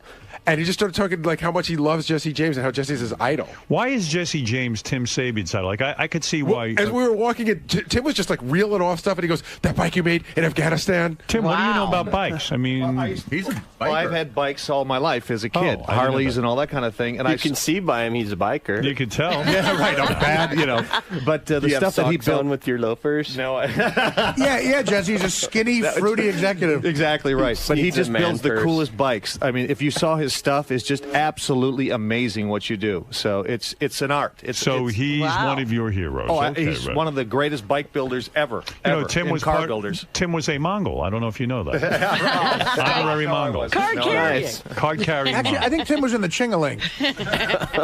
Jesse, nice to have you on the show. Now, how did you get to be? Where'd you grow up? In California, Long Beach. And were you a kid who was always into building cars and motorcycles? Were you just one of those kids who were just freaky into that stuff? Yeah, my dad was like a antique dealer, and I never had any money, and I wanted cool stuff, and I had to learn how to get it myself or make it. Wow. But you were one of those kids. You didn't go to college or anything, right? I went to college for 2 years and played football. Oh, no kidding. Yeah. But then weren't you a Hell's Angel for a while? You were part of the motorcycle club? You were never a Hell's Angel? No, I was a bodyguard for like 7 years. Actually, I have to tell you right now, like, this is, to me, I feel like I finally made it. If I could do your show, I've done like 60 Minutes and everything else, but just to be sitting here, it's like, whoa, man! Oh, that's I'm on the Howard Stern show. I love that. I actually met your wife, Sandra Bullock, on her movie set one time. Yeah, attractive woman. Yeah, Not a she bad told me deal. she called you up one time and gave you some shit for a long time ago. Did she? Yeah, I we think talked so. to her on the phone once. Yeah. She called from the set, yeah. Why'd she give me shit? She's German. You were goofing on her, so she called from the set. Right. Oh, she gave it to me. She put me in my place. Yeah. Amazing how easily I cave No, but in. I was a bodyguard and spent a lot of time. The first person I ever worked for was Rick Rubin, and he had these like cassette tapes of your show from like the '80s, and this was in the late '80s, and we used to have them on tour buses and listen to that's them. cool. And it was like, being from LA and California, radio's pretty generic, but hearing like this dude that got kicked off for dirty words. Yeah. Did you? So you go to college for 2 years, you play football, you get out of there, and you're trying to figure out how to make it as a young man, and you become a bodyguard. Is that the way it goes? Well, I did security all through high school. I used to work at a racetrack called Ascot. Right. And then on the weekends, I worked at Golden Apple Comics up in Melrose, and I did security for Bill Leibowitz. But then you get into guarding like some famous people. You Yeah, were, and then you were Rick- Madonna's bodyguard for a while. Yeah, right? Rick Rubin offered me a job, not as a bodyguard, but doing special projects. What's that does that mean? Collecting money. Oh, no kidding. Yeah, Is and that then, right? What was and he then- doing? Yeah, what was he up to? Just producing, doing Deaf American Records, and then pretty soon they asked me to go on tour because promoters weren't paying and people were ripping them off. And then, Wow. it was in the late '80s when violent metal started getting really big and kids were getting really hurt at shows, and so Right. they kind of wanted me to come in and. So that's how you made your living? You were the guy Yeah, who, I did you were the it. collector. And then I traveled all around the world, like in 5 years, about 10 times, and the whole time on the road, all I was doing was going to motorcycle shops and buying parts, and that was kind of what I did. When I was off the road, I'd work on my bike in my mom's garage, and I finally just got tired of it. Did you ever have to beat the shit out of people when you were a bodyguard? No, I'm a non-violent person. No, come on. You're a violent guy, right? Well, back in the late 80s, early 90s, you could still, duke it out, and it was like mutual combat. Nobody sued each other. So. Did you ever have to go to jail or anything? No. Never. You had to think about it. That's funny. I do. Yeah, No, I mean, because what could you mistake for jail in that thought? Yeah, right. Because you said on Celebrity Apprentice that one of the reasons you wanted to do it was because you wanted to apologize to figure skater Scott Hamilton because when you were a young man, you stole his car. Yeah. Right? So that was a big thing for you. Well, so they begged me to do the show, the producers and casting people, for like 2 years. Right. And I mean, I'm never going to do that show. I'm too busy, and it's just not me. But they said, we have Scott Hamilton. I said, okay, I'll do it. Right, because you wanted to apologize to him. Yeah, and I figured I would. I always felt bad because he's a little skater dude. How did you come to steal Scott Hamilton's car? Was that your line of work for a while? Were you a car thief? Well, I was kind of like a crab trying to get out of a barrel. When I was a kid, my parents let me fend for myself. And how old were you when you were on your own? I moved out when I was 15. No kidding. Where was your dad and mom? I mean, what was their story? They kind of split up when I was 5, and they're kind of that beatnik generation where, kids are a drag, and, yeah, well, thanks for having me. Yeah, and so, honestly, I did a lot of stuff that I'm not really proud of. How old were you when you stole Scott Hamilton's car? I was 17. Yeah. You know, and that was, I only did it because I had parts off of it sold, and I was looking for one, and someone knew of one that was at Ice Capades in San Diego, and so. Where do you move when you're 15? When your parents basically throw you out of the house, where do you move to? I mean, how do you make? I mean, at 15, I couldn't even wipe my ass. I moved in with my girlfriend and her mom. Oh, they let you in. Yeah. Wow, that's kind of cool. And her mom was like, pretty amazing lady that That's amazing. She was the first time that I ever had someone tell me, look, hey, you need to get your shit together. You're going to live in my house. You're not going to screw around. And you were allowed to live in your girlfriend's house? Were you allowed to sleep in the same room with her and bang her? No, they had a guest house. They let me in, and she also had a boyfriend. The mom had a boyfriend that lived there. So how cool is that? That some woman would take you in just because you're with? Probably, I mean, that's unbelievable. But how do you get into the house? Because he's banging the girlfriend in the. Yeah, I know. I mean, the mom's got it. You were banging your girlfriend. It was high school. I was 15. You were banging your girlfriend at that time, right? So she'd sneak into the guest house. No, that would never go. Nothing like that. You were listen. You didn't want to jeopardize the one place you could live. Yeah, and it was one of those situations. If you look at it on the outside, it's like, wow, yeah, you're so lucky. But her mom was actually no BS and kind of like. But they had a guest house. I mean, that's a wealthy nice, chick. Yeah. Well, it was not even. It was like a little house on their garage. A little one bedroom that was like 10 feet wide. And yeah. Have you always been great with women? I mean, you were voted the 50 sexiest men in America. I know you were married to the beautiful, stunning, who I wish I could have had sex with, Janine Lindemuller for a while, the famous porn star. Did you get attracted to her from our show since you were a fan? I mean, had you heard her on our show? No, I never really. I met her through a friend and didn't really. I never really saw her on this show. I see. Because to me, she's one of the sexiest broads on the planet. I mean, I know you're divorced now and you're married to Sandra Bullock. But beautiful, right? But fucking beautiful girl, and must have been a monster in bed. And I know she's into chicks, so she was probably bringing you chicks, right? Sometimes things aren't what they seem. Really? Yeah. Are you going to, ruin the fantasy? No, I won't ruin the fantasy. Is that right? It wasn't, in other words, the fantasy I have of Janine is not only, well, she's beautiful, no question. But the fantasy I always had was, okay, she's into girls. I know she brings girls home. And I figured you were having the time of your life. Like, I would have sat there and said, oh, my God, if I could be him, if I could just, be married to Janine, it'd be unbelievable the fun I'd be having. Yeah, but then, real life and reality kicks in. And, I think it's It's not as sexual, you're saying, as you think it would be? I look at the situation now. I think I got in that relationship. I was married for 10 years. Right. And got out of that, and that was the first serious relationship I got into after being married for 10 years. And I think I more got into that relationship for everybody else. Because so guys like you would think I was cool. So exactly, that's true. That can happen. You're like, hey, I'm check this out. You almost everybody expects me to be having this life, and even though you think something is wrong with the relationship, you go, it can't be anything wrong because everyone's jealous of me. Everything's really, really great and awesome and amazing while things are good. Right. But when it starts to spiral out of control, so much so that I feel like I'm losing it and going crazy, then it was. I think my basic synopsis of the situation was amazing. I fell head over heels for this amazing, beautiful woman. Right. And then all of a sudden it started going bad and ended like nuclear warfare. And at the end of the day, we have this amazing daughter. But what could have gone so bad? You know what? I don't really want to say anything bad about her. She's in jail. I know. Well, did you hear when she called in? She called our show. And hey, if she's right here, by all means, I'll talk right to her face. Right. But, yeah, it was know. pretty bitter. Like, she didn't say anything bad about you. She was grateful that you're going to watch her, your daughter together, that you had together. So she's pretty thrilled about that because Janine's in jail for tax evasion. Yeah. Did you get caught up in that at all? I mean, that whole tax evasion thing? A little bit. You must have been thrilled with that.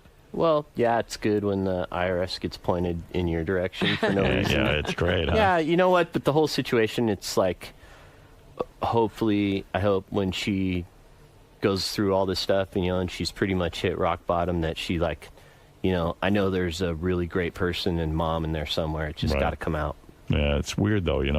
Was it weird for you being married to a porn star for a while? Like, I mean, is it that like guys think that they can have their way with your wife, and I think it she'd been retired for like 5 years, right? And so it wasn't really like on the tip of your tongue. It wasn't like she's a current huge star. It was like over in the past, and she was changing. But then, I think it's harder for her to be in that kind of spotlight. Would you recommend that a guy marry a porn star, or do you think that they have too many problems that it's just too much of a thing to overcome? Just buy the DVD. Just buy the DVD. Yeah, Don't even go there. Just buy the DVD. Yeah. Okay. It's better to beat off. Yeah. Was it hard for your current wife, Sandra, to get over the fact that you were married to a porn star? Did that almost destroy your new relationship in the sense that she couldn't take you seriously because you had been married to a porn star? Well, I've been 100% honest with her and upfront about everything. Like right from the get-go, where like some of the things I had to tell her at the beginning of our relationship. Right. Like, hey, I was with the porn star. Hey, we're having a kid. Right. And all this stuff. And like several points, I expected her just to turn around and run. Yeah, because that's right. Your porn star wife, was pregnant when you met Sandra, right? And it was like your marriage was ending. So that's a tough situation. Taking up with a guy who's just ending a marriage. We were already apart like 7 months before that. And finding out like when she was like 6 months pregnant, it's like, guess what? And I'm like, bullshit, like. But that could almost destroy a relationship, yeah, especially with Sandra Bullock. It's been really hard, but it's a testament to what an amazing woman Sandy is, Well, Absolutely. How do you meet Sandra Bullock? Yeah, that's cool because I tell you something. I met Sandra Bullock for 2 seconds this is before you, and I was thinking maybe if she comes on to me, that'd be a pretty good hookup. Sure. I mean, wow. She's married to me, so it's got to give guys like you hope, because I'm just a knucklehead like you. Yeah, I'm probably a bigger knucklehead than you. You at least can build a motorcycle. What do I do? But how do you meet her? Yeah, I mean, how do you and what happens? How do you get to date Sandra Bullock? Yeah, that's good. Tell the guys in my audience so they can meet like a Sandra Bullock. So went through nuclear warfare. In your marriage. And like swore that, okay, I'm just going to be this 50-year-old single guy. Right. Never. I'm done. 2 marriages, I'm done. I'm not getting married a 3rd time. Yeah, after 2 marriages, you start to say it's not working. And I was like, that's it. And a month had passed, or a couple months had passed, and she contacted my office and wanted to bring her godson for a tour of the shop, because he was a big fan of Monster Garage and West Coast Choppers and stuff like that. And I kind of, okay, cool, whatever. I kind of automatically figured she's probably a bitch. Fancy Hollywood chick, and like, and she brought him, and I talked to her for like 5 minutes, and it was like, never in a million years would she be any kind of a. I mean, she's amazing and beautiful, but I would never like go for that type of girl. I've always, kind of wilder chicks. Blondes with big boobs. Right, yeah. I'll take that one. Yeah, I've never put any thought to any woman I've been with other than superficial features, and I never ever like thought, hey, that looks like someone good I could spend time with, but this, I like something triggered in my head, and I was like, wow, that's, she's smart, and she looks you in the eye when she talks to you, and she ain't bad looking. Yeah. So I kind of contacted her assistant, said, hey, I want to ask her out. Wow, take some balls. Ballsy. Yeah, and I don't know where that came from, but then I asked her out, and she said no. She said no. Not interested. Why? Do you think because, hey, you're some like motorcycle dude, and you're also getting out of a marriage with a porn star and all that other stuff? Well, I don't think she knew that much about me. Right. And, just... Why do you think she said no? Probably because she's smart. But did she? So when I get a no, that's no. I'm like, you don't go back again. How does it wind up being a date? How did you kept going back? Hey, squeaky wheel gets the grease. Yeah, huh? So I we kind of emailed back and forth for a couple months, and it was. Well, wait a second. She says no. Mm-hmm. So how do you start emailing back and forth? I had her email address that she gave me, and we just started going back and forth, and it was the first time ever in any relationship that I ever have been in that was like a courtship. Right. And I really got to know her, and she got to know me because she automatically thought I was like a bigot and a racist and like, And why? Because you're into bikes? Well, you look at me, you know. I kind of thought I that look when you like were Daniel Carver's kid. Yeah, maybe you'd come in here and say the N-word or something. I don't know. No, but I grew up, I grew up in Long Beach and was born in Linwood, an all-black neighborhood. And I thought my name was Weto when I was a kid because all the Mexicans used to call me that. And so you didn't have any real racial bias. In other words, you might fit in with some of her Hollywood-type friends, it turns out. Well, I don't know about all that. Right. So you're writing, emailing back and forth. So how did she finally give in? Yeah, and we just eventually went out to dinner, and it was a great time. And she kind of asked me when do you want to go out again? I said tomorrow. Well, that's the move. Yeah. And now, the whole time you were emailing her, you didn't see any other chicks or anything? Like you were really that focused, or you were going out with girls? No. No one. You went without. Kind of swore it off. How long did you go without? Let's call it something nice. Pussy. How long did you go without? How long were you free of sex? Probably about 2 weeks. 2 weeks? Wow. How did you last? No, really. How long? Like months? Yeah, it was a couple months, probably. So you were focused on Sandra. Oh, I think it was just, I don't know, it was awesome. Wow. It's awesome to I've always put hard work first in every aspect of my life to be successful in business and TV shows and all that stuff. And I've never put hard work in a relationship, never ever applied my work ethic to making a relationship work. And I guess you have to listen to chicks. It's weird. It is weird. Yeah, when they talk, you have to look at them and listen. And how do you learn that stuff? Yeah. Nobody teaches you. And then when they ask you, when a woman asks you, hey, you want to go look at furniture and go to the gardening store today? You got to go, yeah, let's go. Yeah. You got to, in other words, sometimes be interested in what they're in, even though you don't necessarily care about it that much. Yeah. So that first... And you have to talk to them. Yeah, I know. That's the drag. No, but in all seriousness, the first dinner, did you get to kiss her? No. You did not? How long before you get to actually kiss her? I think it was on the second date. Second date. And she kissed me. No kidding. Yeah, she took charge. Yeah. She just started doing... Kind of caught me off guard, too. Yeah, I know. You're probably thinking in the back of your mind, gee, she's been in all these movies with all these really good-looking Hollywood actors and stuff. There's no way she's going to fall for me, right? There's just no way. I would be so goddamn insecure. I mean, she's been around every good-looking dude on the planet. I don't even know who she dated. None of those dudes can weld. That's true. You know what? Stick them on an island. Could they build transportation? No way. She'd better stick with you. They can't fix the microwave like I can when it breaks. You actually are a man. You're a real man, right? I guess so. Yeah, compared to a lot of those guys. Yeah. They're very twinky, some of those guys. So did she lay down any rules? When you start to get in a relationship with her, she's got publicists, she's got all kinds of things. She's a super famous actress making $17 million a film. It's almost like Pretty Woman in reverse. You've got to get the rules read to you, right? I think there's a certain level of respect that you don't have, if you love someone and respect them, you don't have to lay down rules, First time you make love to her, you're like, oh, my God, I'm with Sandra Bullock. That's what I'd be. I don't even know if I could function. How long does that take? Were you, just freaked out? I'm not talking about that. Come on. You guys got enough. Seriously, she's the best lover of your life? Absolutely, hands down. Look at this. Yep. Keeps it real, huh? Yep. And you've been with some people. You've been around. Did her people try to break you guys up at all at first?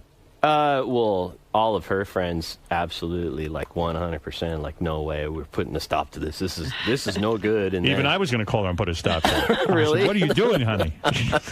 No, I don't know her. I had no idea what was going on. I'm happy for you. You know what I mean? It must be a great life. What do you guys do all day, anyway? Well, You're working all the time, right? Yeah, both of us work, and we surprisingly live a normal life. We just got a big house.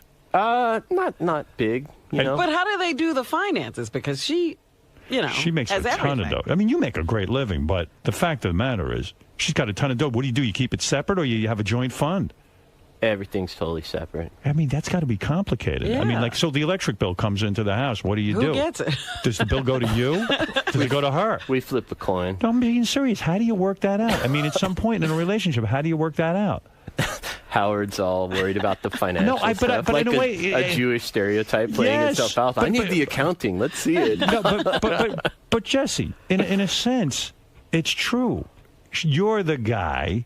You're supposed to handle all that stuff. But she's sitting there making $17 million a film.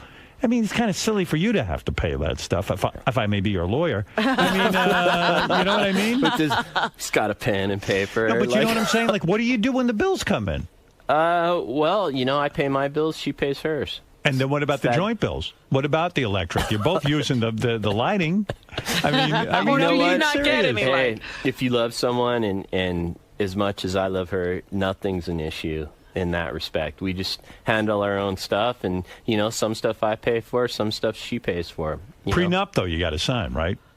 With what? You got to, when you get married to Sandra Bullock, the both of you got to work that out ahead of time. There's no way, especially you've been married 2 times before. You got to sit down and have that tough discussion. That can't be easy. Believe me, I know.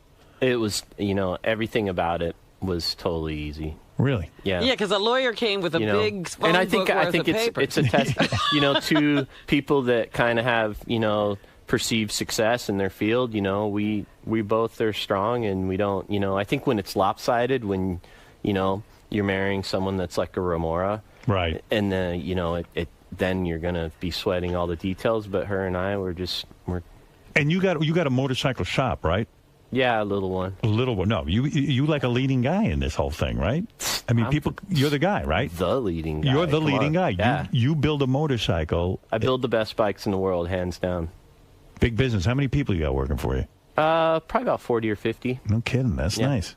How many people you got working here? Jesus, what's the payroll here? About 150 people. I'm not kidding. Just for payroll's $40. And we don't make a thing. Yeah, nobody gets paid. Yeah. You know what an honor it is to work here? Nice. Interns. I mean, listen, this is fantastic. Now, you've got Jesse James. Now, by the way, why the name Jesse James? That's not your real name. Yeah, it is. No, it isn't. James is your last name. You legally changed your name. What were you born as? Mohammed. No, come on. What was your my your name's name? Jesse Greg? James, man. That was your my middle birth name's name. Greg. Oh, okay. So there's 7 Jessies in the family, and we all go by our middle names, so it's not confusing. It is Jesse Gregory James. Yeah, You're absolutely and right. You do know your own name. Yeah, my immediate family calls me Greg just to save confusion, and Yeah, are you still talking to your mom and dad now that you're famous and well married? No, I had them killed. Well, I mean, seriously, Jesse, you don't talk to them, right?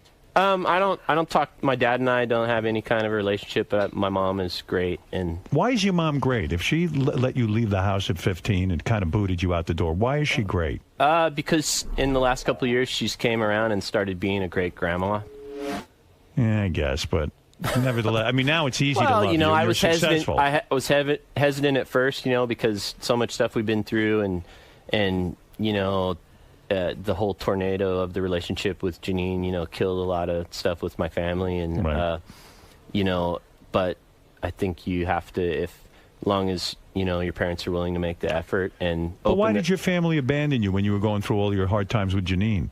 I mean, why would they turn on you? Why wouldn't they support you? I don't get it. Well, that didn't start with Janine. That started when I was like 5. And I was done with my family when I was 15. I bolted and went on my own. And did you go into therapy years later? Because I mean, when your family isn't therapy. I'm being serious. I went to court-ordered therapy one time when I was like 14 after I got out of jail. Yeah. And I threw a chair through the window.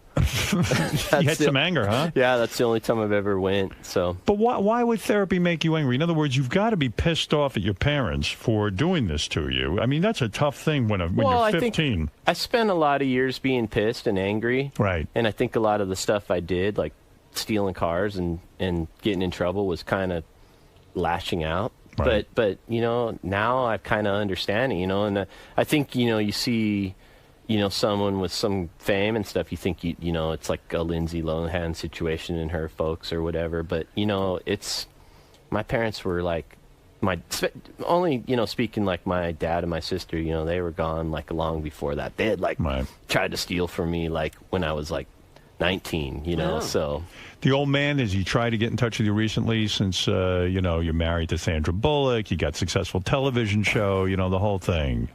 I don't know. I've never heard from him. Never? So, no. Do you know if he's alive? Well, you got to respect him for that. Do you know? Yeah, I do respect him for that. Do you know if he's alive? Yeah, he's alive. I'm pretty sure. How do you know that? Because I haven't been sent a funeral bill yet. Right. It's funny how that works. Yeah. Now, Jesse James is going to be on Jesse James is a Dead Man. Now, what does that mean, Jesse James is a dead man? Well, we started, Monster Garage ended like in 2005. Right.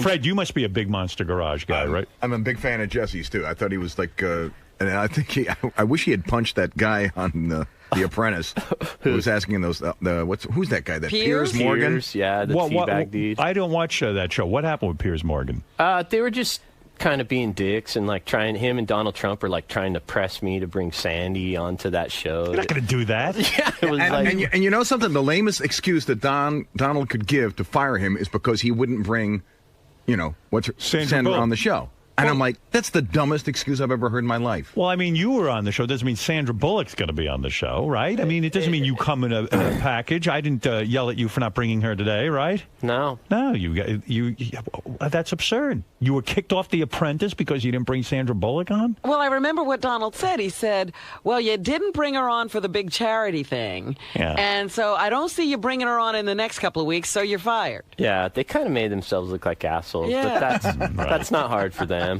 So, Fred, you're a big fan of those bikes? Fan. I'm a big fan of chopper building as an art form. I think he's one of the leaders in that field. What bike do you ride? Let's see if Jesse has any respect for you. He's not going to know. It doesn't care because I'm not a chopper rider. I ride a Triumph. Nice. I'm not a hog guy. I'm too big for Triumphs. I look like an oaf on it. So what the idea of a personalized chopper is? In other words, you build it's a one of a kind. It's like if you went and had a tailor-made suit, right, to fit you. We kind of tailor-make bikes for customers. They'll come. Like we built one for Shaq. And he's 7'3". Well, he would need one. Yeah, is a guy like me a pussy because I don't ride a motorcycle? I'm afraid I'd hurt my leg or something like that, or roll off and get killed. You know what I mean? I actually have fear. Well, right? you know what? I've built a lot of bikes for guys like you. Yeah. Jesse, did they make them with training wheels? Yeah, I'll admit it. I'm afraid. Let me ask you about motorcycle But riding. I've seen guys like you that have come in the shop, and I'm like, oh man, who's this motherfucker coming in here? Like they got like a shiny Rolex and driving a BMW, and then I'll build them a bike. Yeah. I'll build them a bike, and it's kind of like it makes their personality come out of like who they really want to be, and like all of a sudden they got they're growing a little beard. And like, in other words, you would say I'd be less feminine if I had a bike. I think I could see you riding a bike. You could. Yeah. I'll tell you my fear of riding a bike. I know a lot of guys who ride bikes, and they always have a story of an accident, and the ones that survive either have brain damage or I have one friend who is a big bike rider. He has pins in his legs, and this guy's a real, I got pins in my legs. No kidding, from falling off a bike. Bikes, race cars, stuff like that. Do you do hardcore stunts, right? What is this? Jesse's stunts on the show include riding a nitromethane-fueled motorcycle at 200 miles an hour. Good Lord. Yeah. What, are you like Johnny Knoxville? Do you have the death wish as well? No, I think this stuff that we're doing on the show is more challenges and stuff that's mentally and physically demanding. I think Jackass is great. I love that show, and I love Nitro Circus. Right. But it's more buffoonery of like hurling yourself off to something and stuff that's over in a split second. I want stuff that's going to be like, okay, I have to train for months to get ready to do this, and a nitromethane-fueled motorcycle at 200 miles an hour, riding a motorcycle in minus 60-degree temperatures in the Arctic and leading the police on a high-speed chase. Are you insane? I mean, seriously, do you think you're crazy?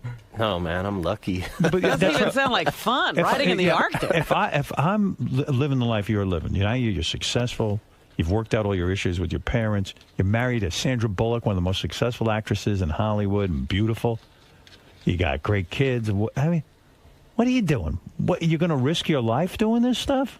Hey, man, life's only a one-lap race. Is that true? We only get one lap. And so you could either just sit here and talk about stuff all the time, or you could build a bike and put your chick on it and go ride. And I think it's Am great. I a mama's boy because I don't do this? You know what? I think it's great that you're scared of it, because that means you'll love it that much more when you actually do it.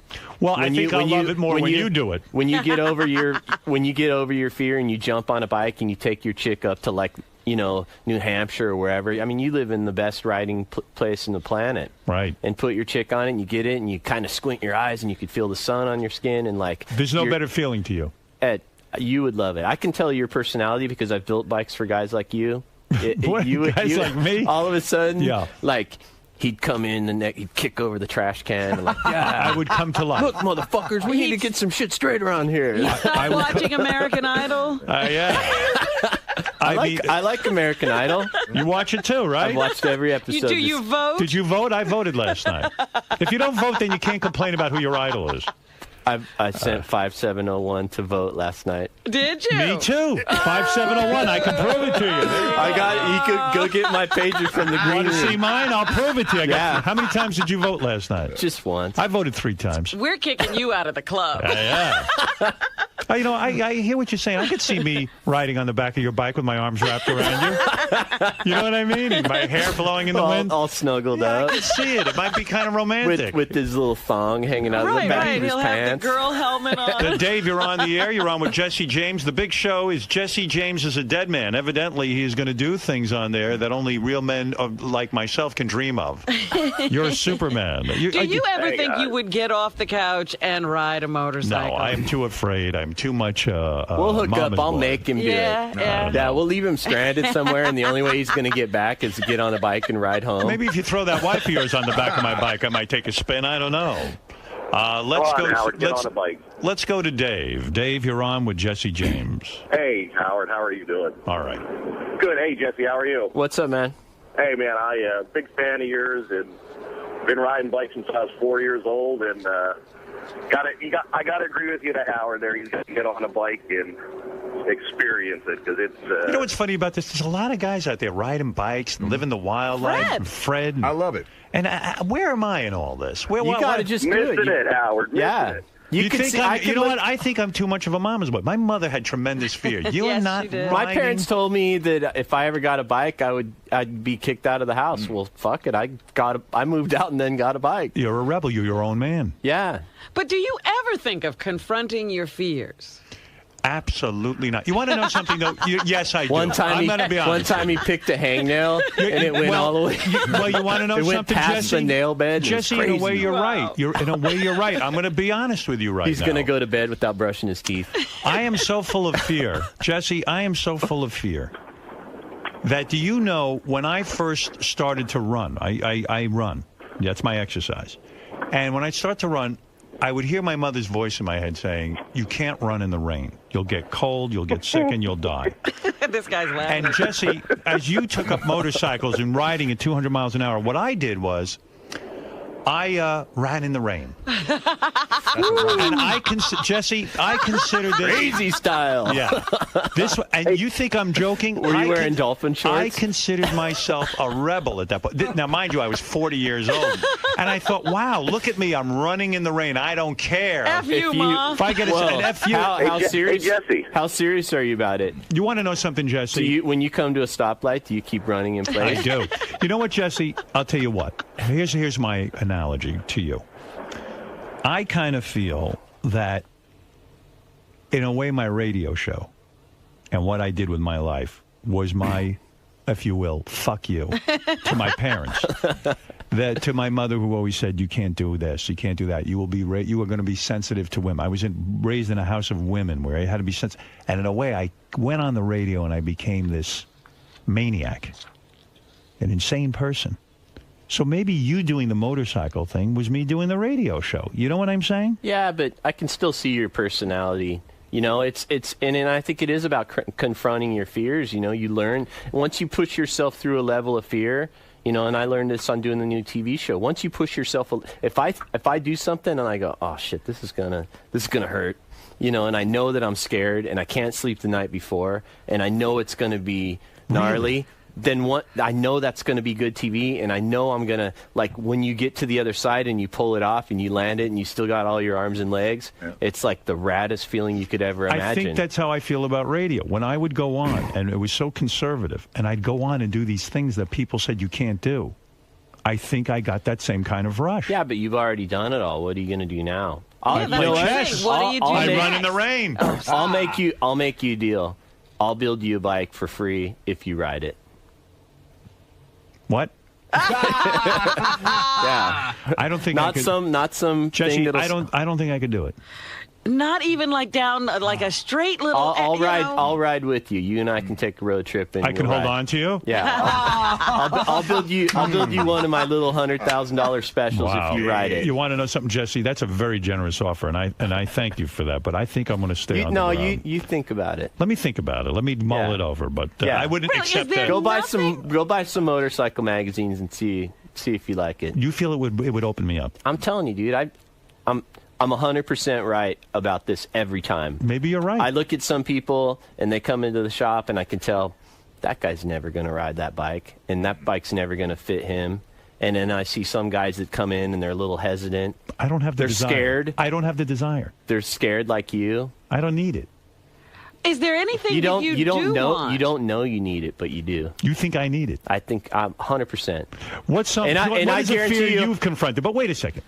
Have you, like, maybe you have a fear of public speaking or something? Maybe you're afraid. I mean, what is your fear? Your real fear. Okay, so you can get on a bike and ride. My biggest fear in the world. Seeing your father. No, is making sure my 3 kids grow up strong and healthy. But come on. That's not your biggest fear. It is. I got a 14-year-old daughter, man. She's 5'10" and blonde hair and green eyes, and like. Well, you got how old is she? 14. Oh my. So. My biggest fear is walking outside naked. I get scared of a lot of stuff. You should do it. I'm afraid someone's going to see my penis. You should show it. Would you ever show your penis to the public? Aren't you afraid of that? Are you well hung? No. You're not? See? No. There's something you won't confront. No. Let's go to Dan. Let some people say hi to you. But I tell you what, I would be really nervous. You think I could ride in a sidecar, maybe? I have a sidecar. You do have bike. one? I might be able to handle that. Dan, go ahead. You're on the air. Hey, first time, long time, big fan, love you all. Hey, Jesse, about 6 or 7 years ago, you were at a car show in a town called Paso Robles, California. Does that ring a bell? Yes, sir. Okay, I was there in a bar across the street on the balcony, and you were at a place called Boosie's. There was a massive crowd of people, and all of a sudden, every single cop, I've never seen so many cops, had to be 30 to 50, just swarmed over there. And the rumor is, tell me if it's right or not, is that some guy was talking shit to you and basically called you a sellout, and you decked the guy. Is that true? No, that's not true. You didn't have a bar fight? No, some guy did start a bunch of stuff with me, but I was with my son. Him and I drove my little 29 Ford up there together, and we had just got there, and the guy like kind of was belligerent and got in my face, and like, why? You jealous? Yeah, the rumor mill had you beating the shit out of this guy. And as soon as I heard you're on, I was like, I got to find out the truth. Are you good in hand-to-hand combat? I've never lost a fight. You've never lost a fight in your life? I've taken my licks, but I've never been beat yet. You've been in bar fights? Yes. And with some tough motherfuckers, I imagine. I got hit in the side of the head with a Newcastle bottle one time. No kidding. In Flint, Michigan. And you still beat the shit out of the guy? Yeah. Look at you. Where'd you learn how to fight like that? In the street, or did you do martial arts? I took Taekwondo's dough. You just know how to fight from growing up, right? No, I took a little bit of martial. I don't want to talk about that stuff. You did a little bit of martial arts? Yeah. You know, I'm a brown belt in Shotokan? You can go to any martial arts store and buy any color belt you want. They're like $19. Hey, I might have to fight you. You could be a triple black belt. You've never lost a fight? No. You think you could do ultimate fighting? You know what? I'm not much of a grappler. You know, the kind of fighting that I did, if you go down to the ground, you cut your percentage of winning by 50%. So what would you do? Just punch a guy? I think, keep your space and keep your distance, How do you take him out? Well, the best way I've found is break their clavicle.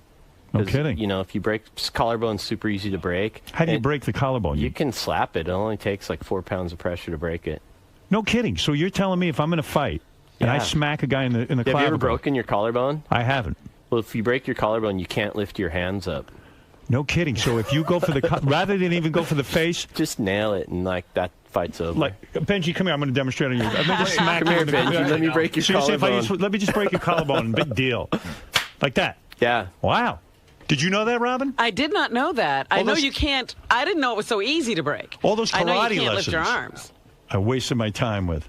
But why can't he talk about it? It's like he went to some secret society or something. He doesn't like to talk about it. Are you afraid if you brag about it, then guys will want to challenge you and all that kind of crap? Yeah, and people are already, I'm the guy that everybody wants to fight. You're a target already. Yeah. Oh, you seem like a nice guy. I don't get that. I don't know. It's because I'm so pretty. That's the problem with you. Let's go to Mark. You ever have to fight more than one guy at a time? Yeah. No it's kidding. usually always like that. It's never just me and one other guy. I mean, I haven't been in a real fight in a long time. But Right. The last fight you had was more than one guy? No, it was one guy. Wow. Boy, I never get into fights because I run. Mark, go ahead. You're on the air. Hey, Howard. Thanks for taking my call, man. Big fan of yours, and Jesse, I'm a huge fan of yours. What's up, man? If you are going to turn down, or Howard, if you are going to turn down that bike, man, I swear to God, I'm going to drive to New York and I'm going to slap you. Jesse James, he's Elvis in the bike building. I understand that. First of all, let me explain something about I'm myself, fat Mark. and on drugs. I would never take a free bike from Jesse, even if I was the biggest bike enthusiast in the world. That's number one. If I was going to get a bike from Jesse and ask him to make a bike, I'd pay for it. That's number one. That's my code. That's a safeguard. That's how we roll. Yeah. No, that's the truth. So I would not feel comfortable. So basically now he's legally trying to get out of No, well, because I I'm would serious, I'm not allowed Jesse, to accept any gifts. No, on the air. I could accept a gift. I really wanted to go ride this weekend. Jesse, but Jesse, look at me. I wouldn't do that to anybody. I wouldn't take a free, okay. If somebody hey, I'll wanted- build you a bike and make you like it just to prove a point. Well, that's different. God, Howard, what are you doing? Mark, stop it. I'm not a bike guy. You really wouldn't, just the idea, just to check it out, to see if your personality wouldn't change. Let me if tell you, wouldn't get something listen, out of it. If NASA called me now and said, we're going to build you a rocket ship so you can go to the moon. Can you imagine I a wouldn't do it. badass? Can you imagine a badass West Coast chopper like rolling up to somewhere and the guy gets off and he's like got a scowl on his face and like, man, who's that dude? That's Howard Stern. What? What is the most expensive bike you've ever built? I just built one that was about $300,000. Wow. Why is it $300,000? Yeah, it was probably a couple thousand hours of labor in it. Because it's so specific. It's so like you had to make it the way the guy wanted it and put in all the.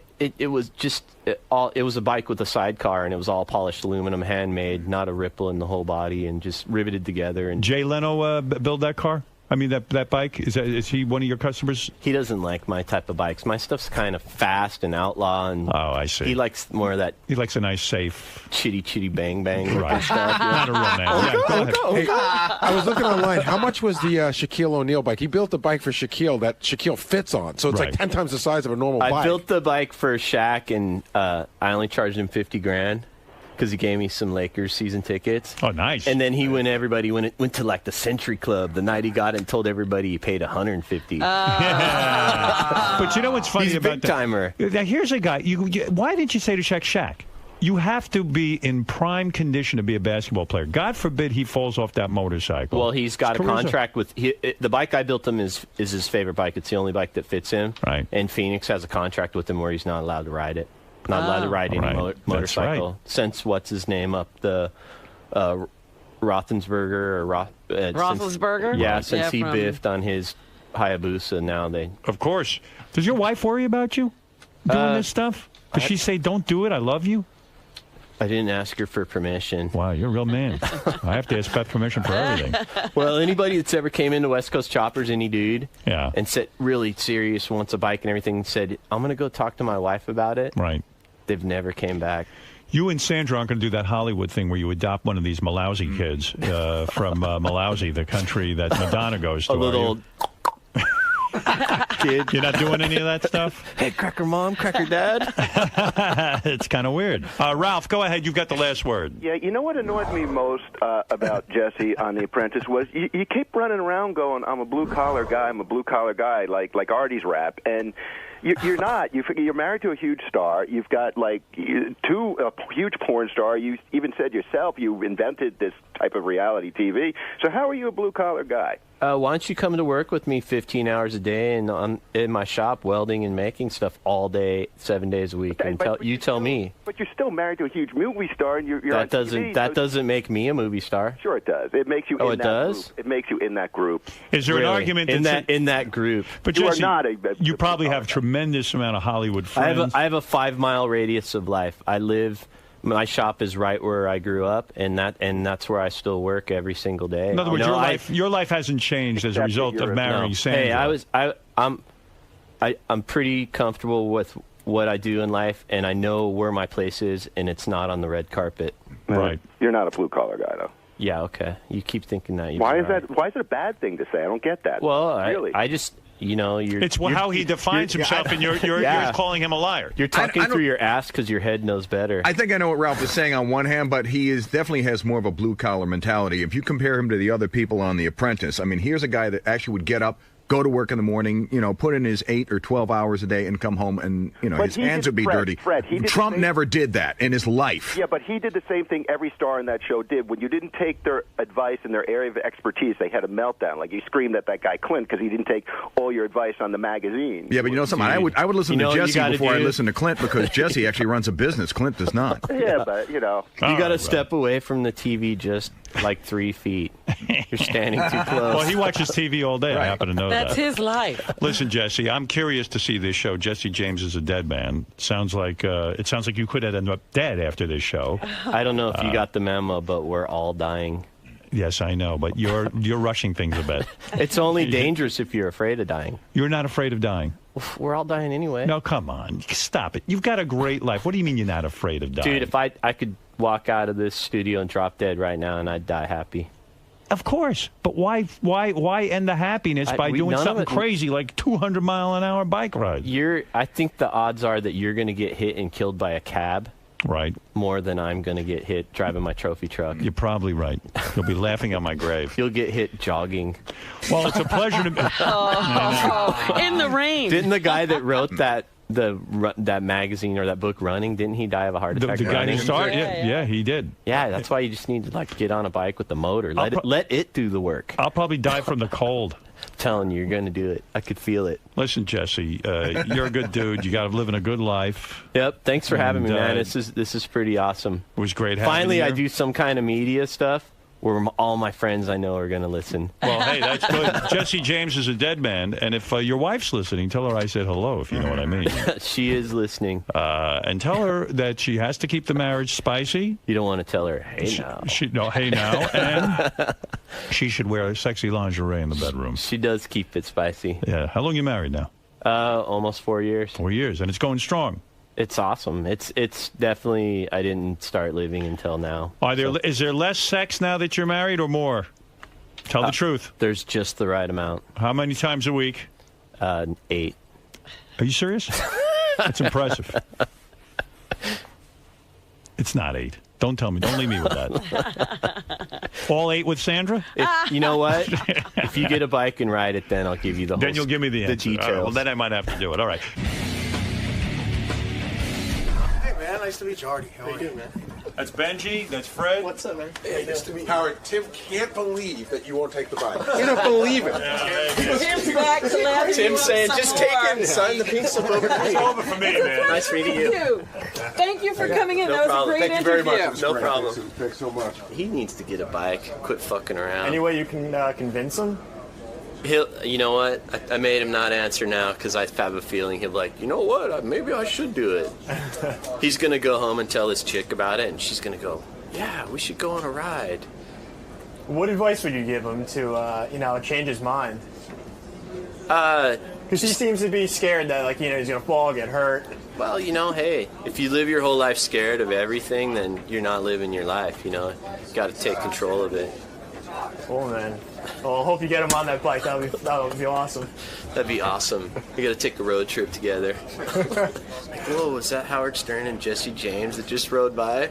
That's a scene. Yeah. At the Quickie Mart.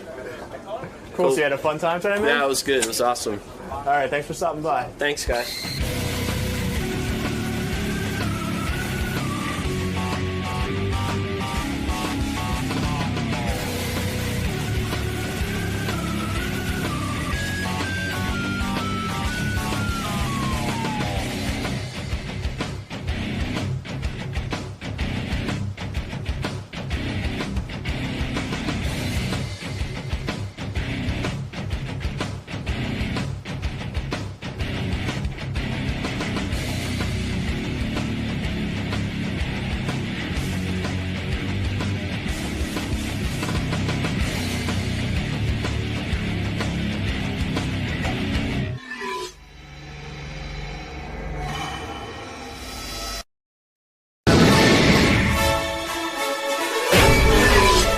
This is a Howard TV original production.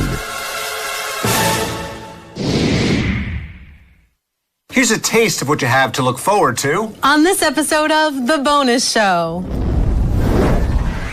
This one has its own zip code. Why do you have a zit? I don't know. Maybe some oil got impacted in my skin. I don't know where it is. Just tell me where it is. Hey, someone hairier than Jason Kaplan. October's Miss Howard TV fits right in. This month you'll see shows with the Stern Show.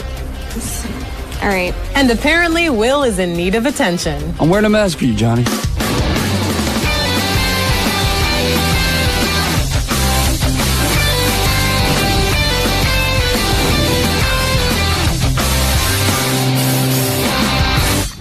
Hello, Stern fans, and welcome to The Bonus Show, a weekly update of all the great behind-the-scenes moments you can't see anywhere else. I'm Rachel Fine. And I'm John. What, no last name this week? Rach, you're a cute kid. When you get to my level, you don't need to rely on the whole name. They know me. Okay, must be awesome to be you. It is. Well, while my co-host revels in himself, we'll begin the show. I guess Benji is so stressed out about getting to work on time that he's starting to break out. You know, Benji, when are you going to catch a break? Why do you have a zit? I don't know. Maybe some oil got impacted in my skin. I don't know where it is. Just tell me where it is. Look at the reflection in the camera. Right on his right by. Oh yeah, Benji. Look right in the camera. All right, thanks. See it? Where? I really don't. I believe you. See a reflection. Oh, it's a big. No, I believe you. Oh gosh, yeah. Oh, pop no, that. that's not. Oh, that wasn't a zit. It was a piece of skin. No, it was a zit. No, it wasn't. Look again. No, it wasn't. Oh, that's gross. I have flaky skin sometimes in the morning. Really bad. No, it's not. It's not. I have zits. You have zits. I can show zits on you. I get once. Okay, let's show the spot again, months, Chris, and claim it's a zit. That was a zit. Show the spot again. Here's a zit expert on our show. Ask her. No, she used that's to work dry skin. That's he just irritated skin. You just had a big white pus mark. No, I didn't. Then where is it? You walked in this morning. You just wiped it off. You have dry skin. I have dry skin. Combination skin or dry skin? Rosacea? Maybe.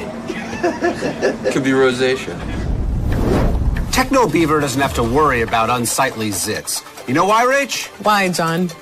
Because he's covered in hair and because he's a beaver. Now, I imagine beavers also have low stress, so they probably wouldn't be prone to breakouts anyway. I mean, how stressful could it be to build a dam? You got the wood. Okay, here is Techno Beaver.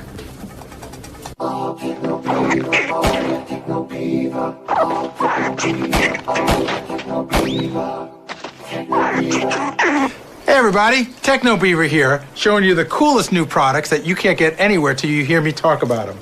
So, here's my digital camera. That's not the product I'm talking about today. How many times have you gone out to a wedding or a party and you come back and you take all these really cool pictures and then they just sit on your memory card? They don't do anything. And then you go again, and before you know it, you go to a party, your memory card's full and you're like, damn, I gotta delete a bunch of pictures that I like. Well, the folks at a company called iFi came up with this memory card right here. This memory card is a wireless memory card. What it does is it hooks up to your network at home, and when you come home, well, first of all, you put it in your camera. I'll show you how easy it is. Hold on. Not easy opening shit with pause. Ah, there we go. And you can see, here's the card. Okay, and it goes right in the camera here. Okay, now I go to I configure it to my home network, and that's it.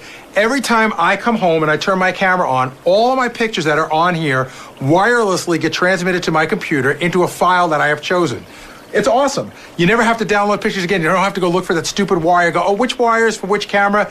Everything is just transmitted right down there. It even works with some hotspots. So, for instance, if I'm out in the city and I'm taking pictures and I go to, say, like a Starbucks where they have a hotspot, I can have it recognize that hotspot, send it to my house, and go right into my computer. Pictures are there waiting for me, and I don't have to do a thing. It is really one of the coolest products and super easy to use. iFi, I highly recommend it. That's the shot. What are you doing? Taking a picture of your balls with the iFi. No. No pictures of my balls. It's the iFi video card. Yes, I know, but I don't want to be transmitting my balls around. Take a picture of your balls. They look a lot bigger on here. Yeah, I've seen your balls a lot. Everyone's seen your balls. Just usually they're in somebody else's mouth. Say cheese ball. Rach, I'm just like Techno Beaver. Does Gary know you have that? Yeah. No. Are you scratching your head because you're in character or because the thing itches? This thing itches like a mother. I can work through it, though. No big deal. Right. Well, good luck with that. Here's a lovely clip from a creative meeting. Oh, Jesus, how does Gary do it? Can you watch the tail? Because it's in my space. No problem, Nefertiti. We're both in costumes then, I guess. The Howard Stern Show Creative Meeting. I'll tell you a quick one. I don't know if we can pull this off, but I think April Fool's, if you said Beth is pregnant, I think that would be pretty... That's pretty good. Yeah. Get her on the phone and say, hon, we did it, I'm glad, I'm happy. See, the great joke would have been if you'd have told me that without telling him, and I had to call in to say it. No. Howard says it. I got a special... Funny. You know, would have been great. Howard, guess what? I'm pregnant. Yeah, but you don't pull it over on the boss. I don't do that. I got to follow the rules, Gary. Be a producer. She would never go for it anyway. If you get Beth on the phone, I would even say Beth's got a special announcement. It's something special between both of us. Get her on the phone. You guys are gushing over the baby. You know what? Since Robin's on here, I mean, if I did that and planned it with Beth, that'd be fun. Robin right now you have somebody. I told you. Well, that'd be great. Wednesday, you could you have to get off the air early because you have an appointment.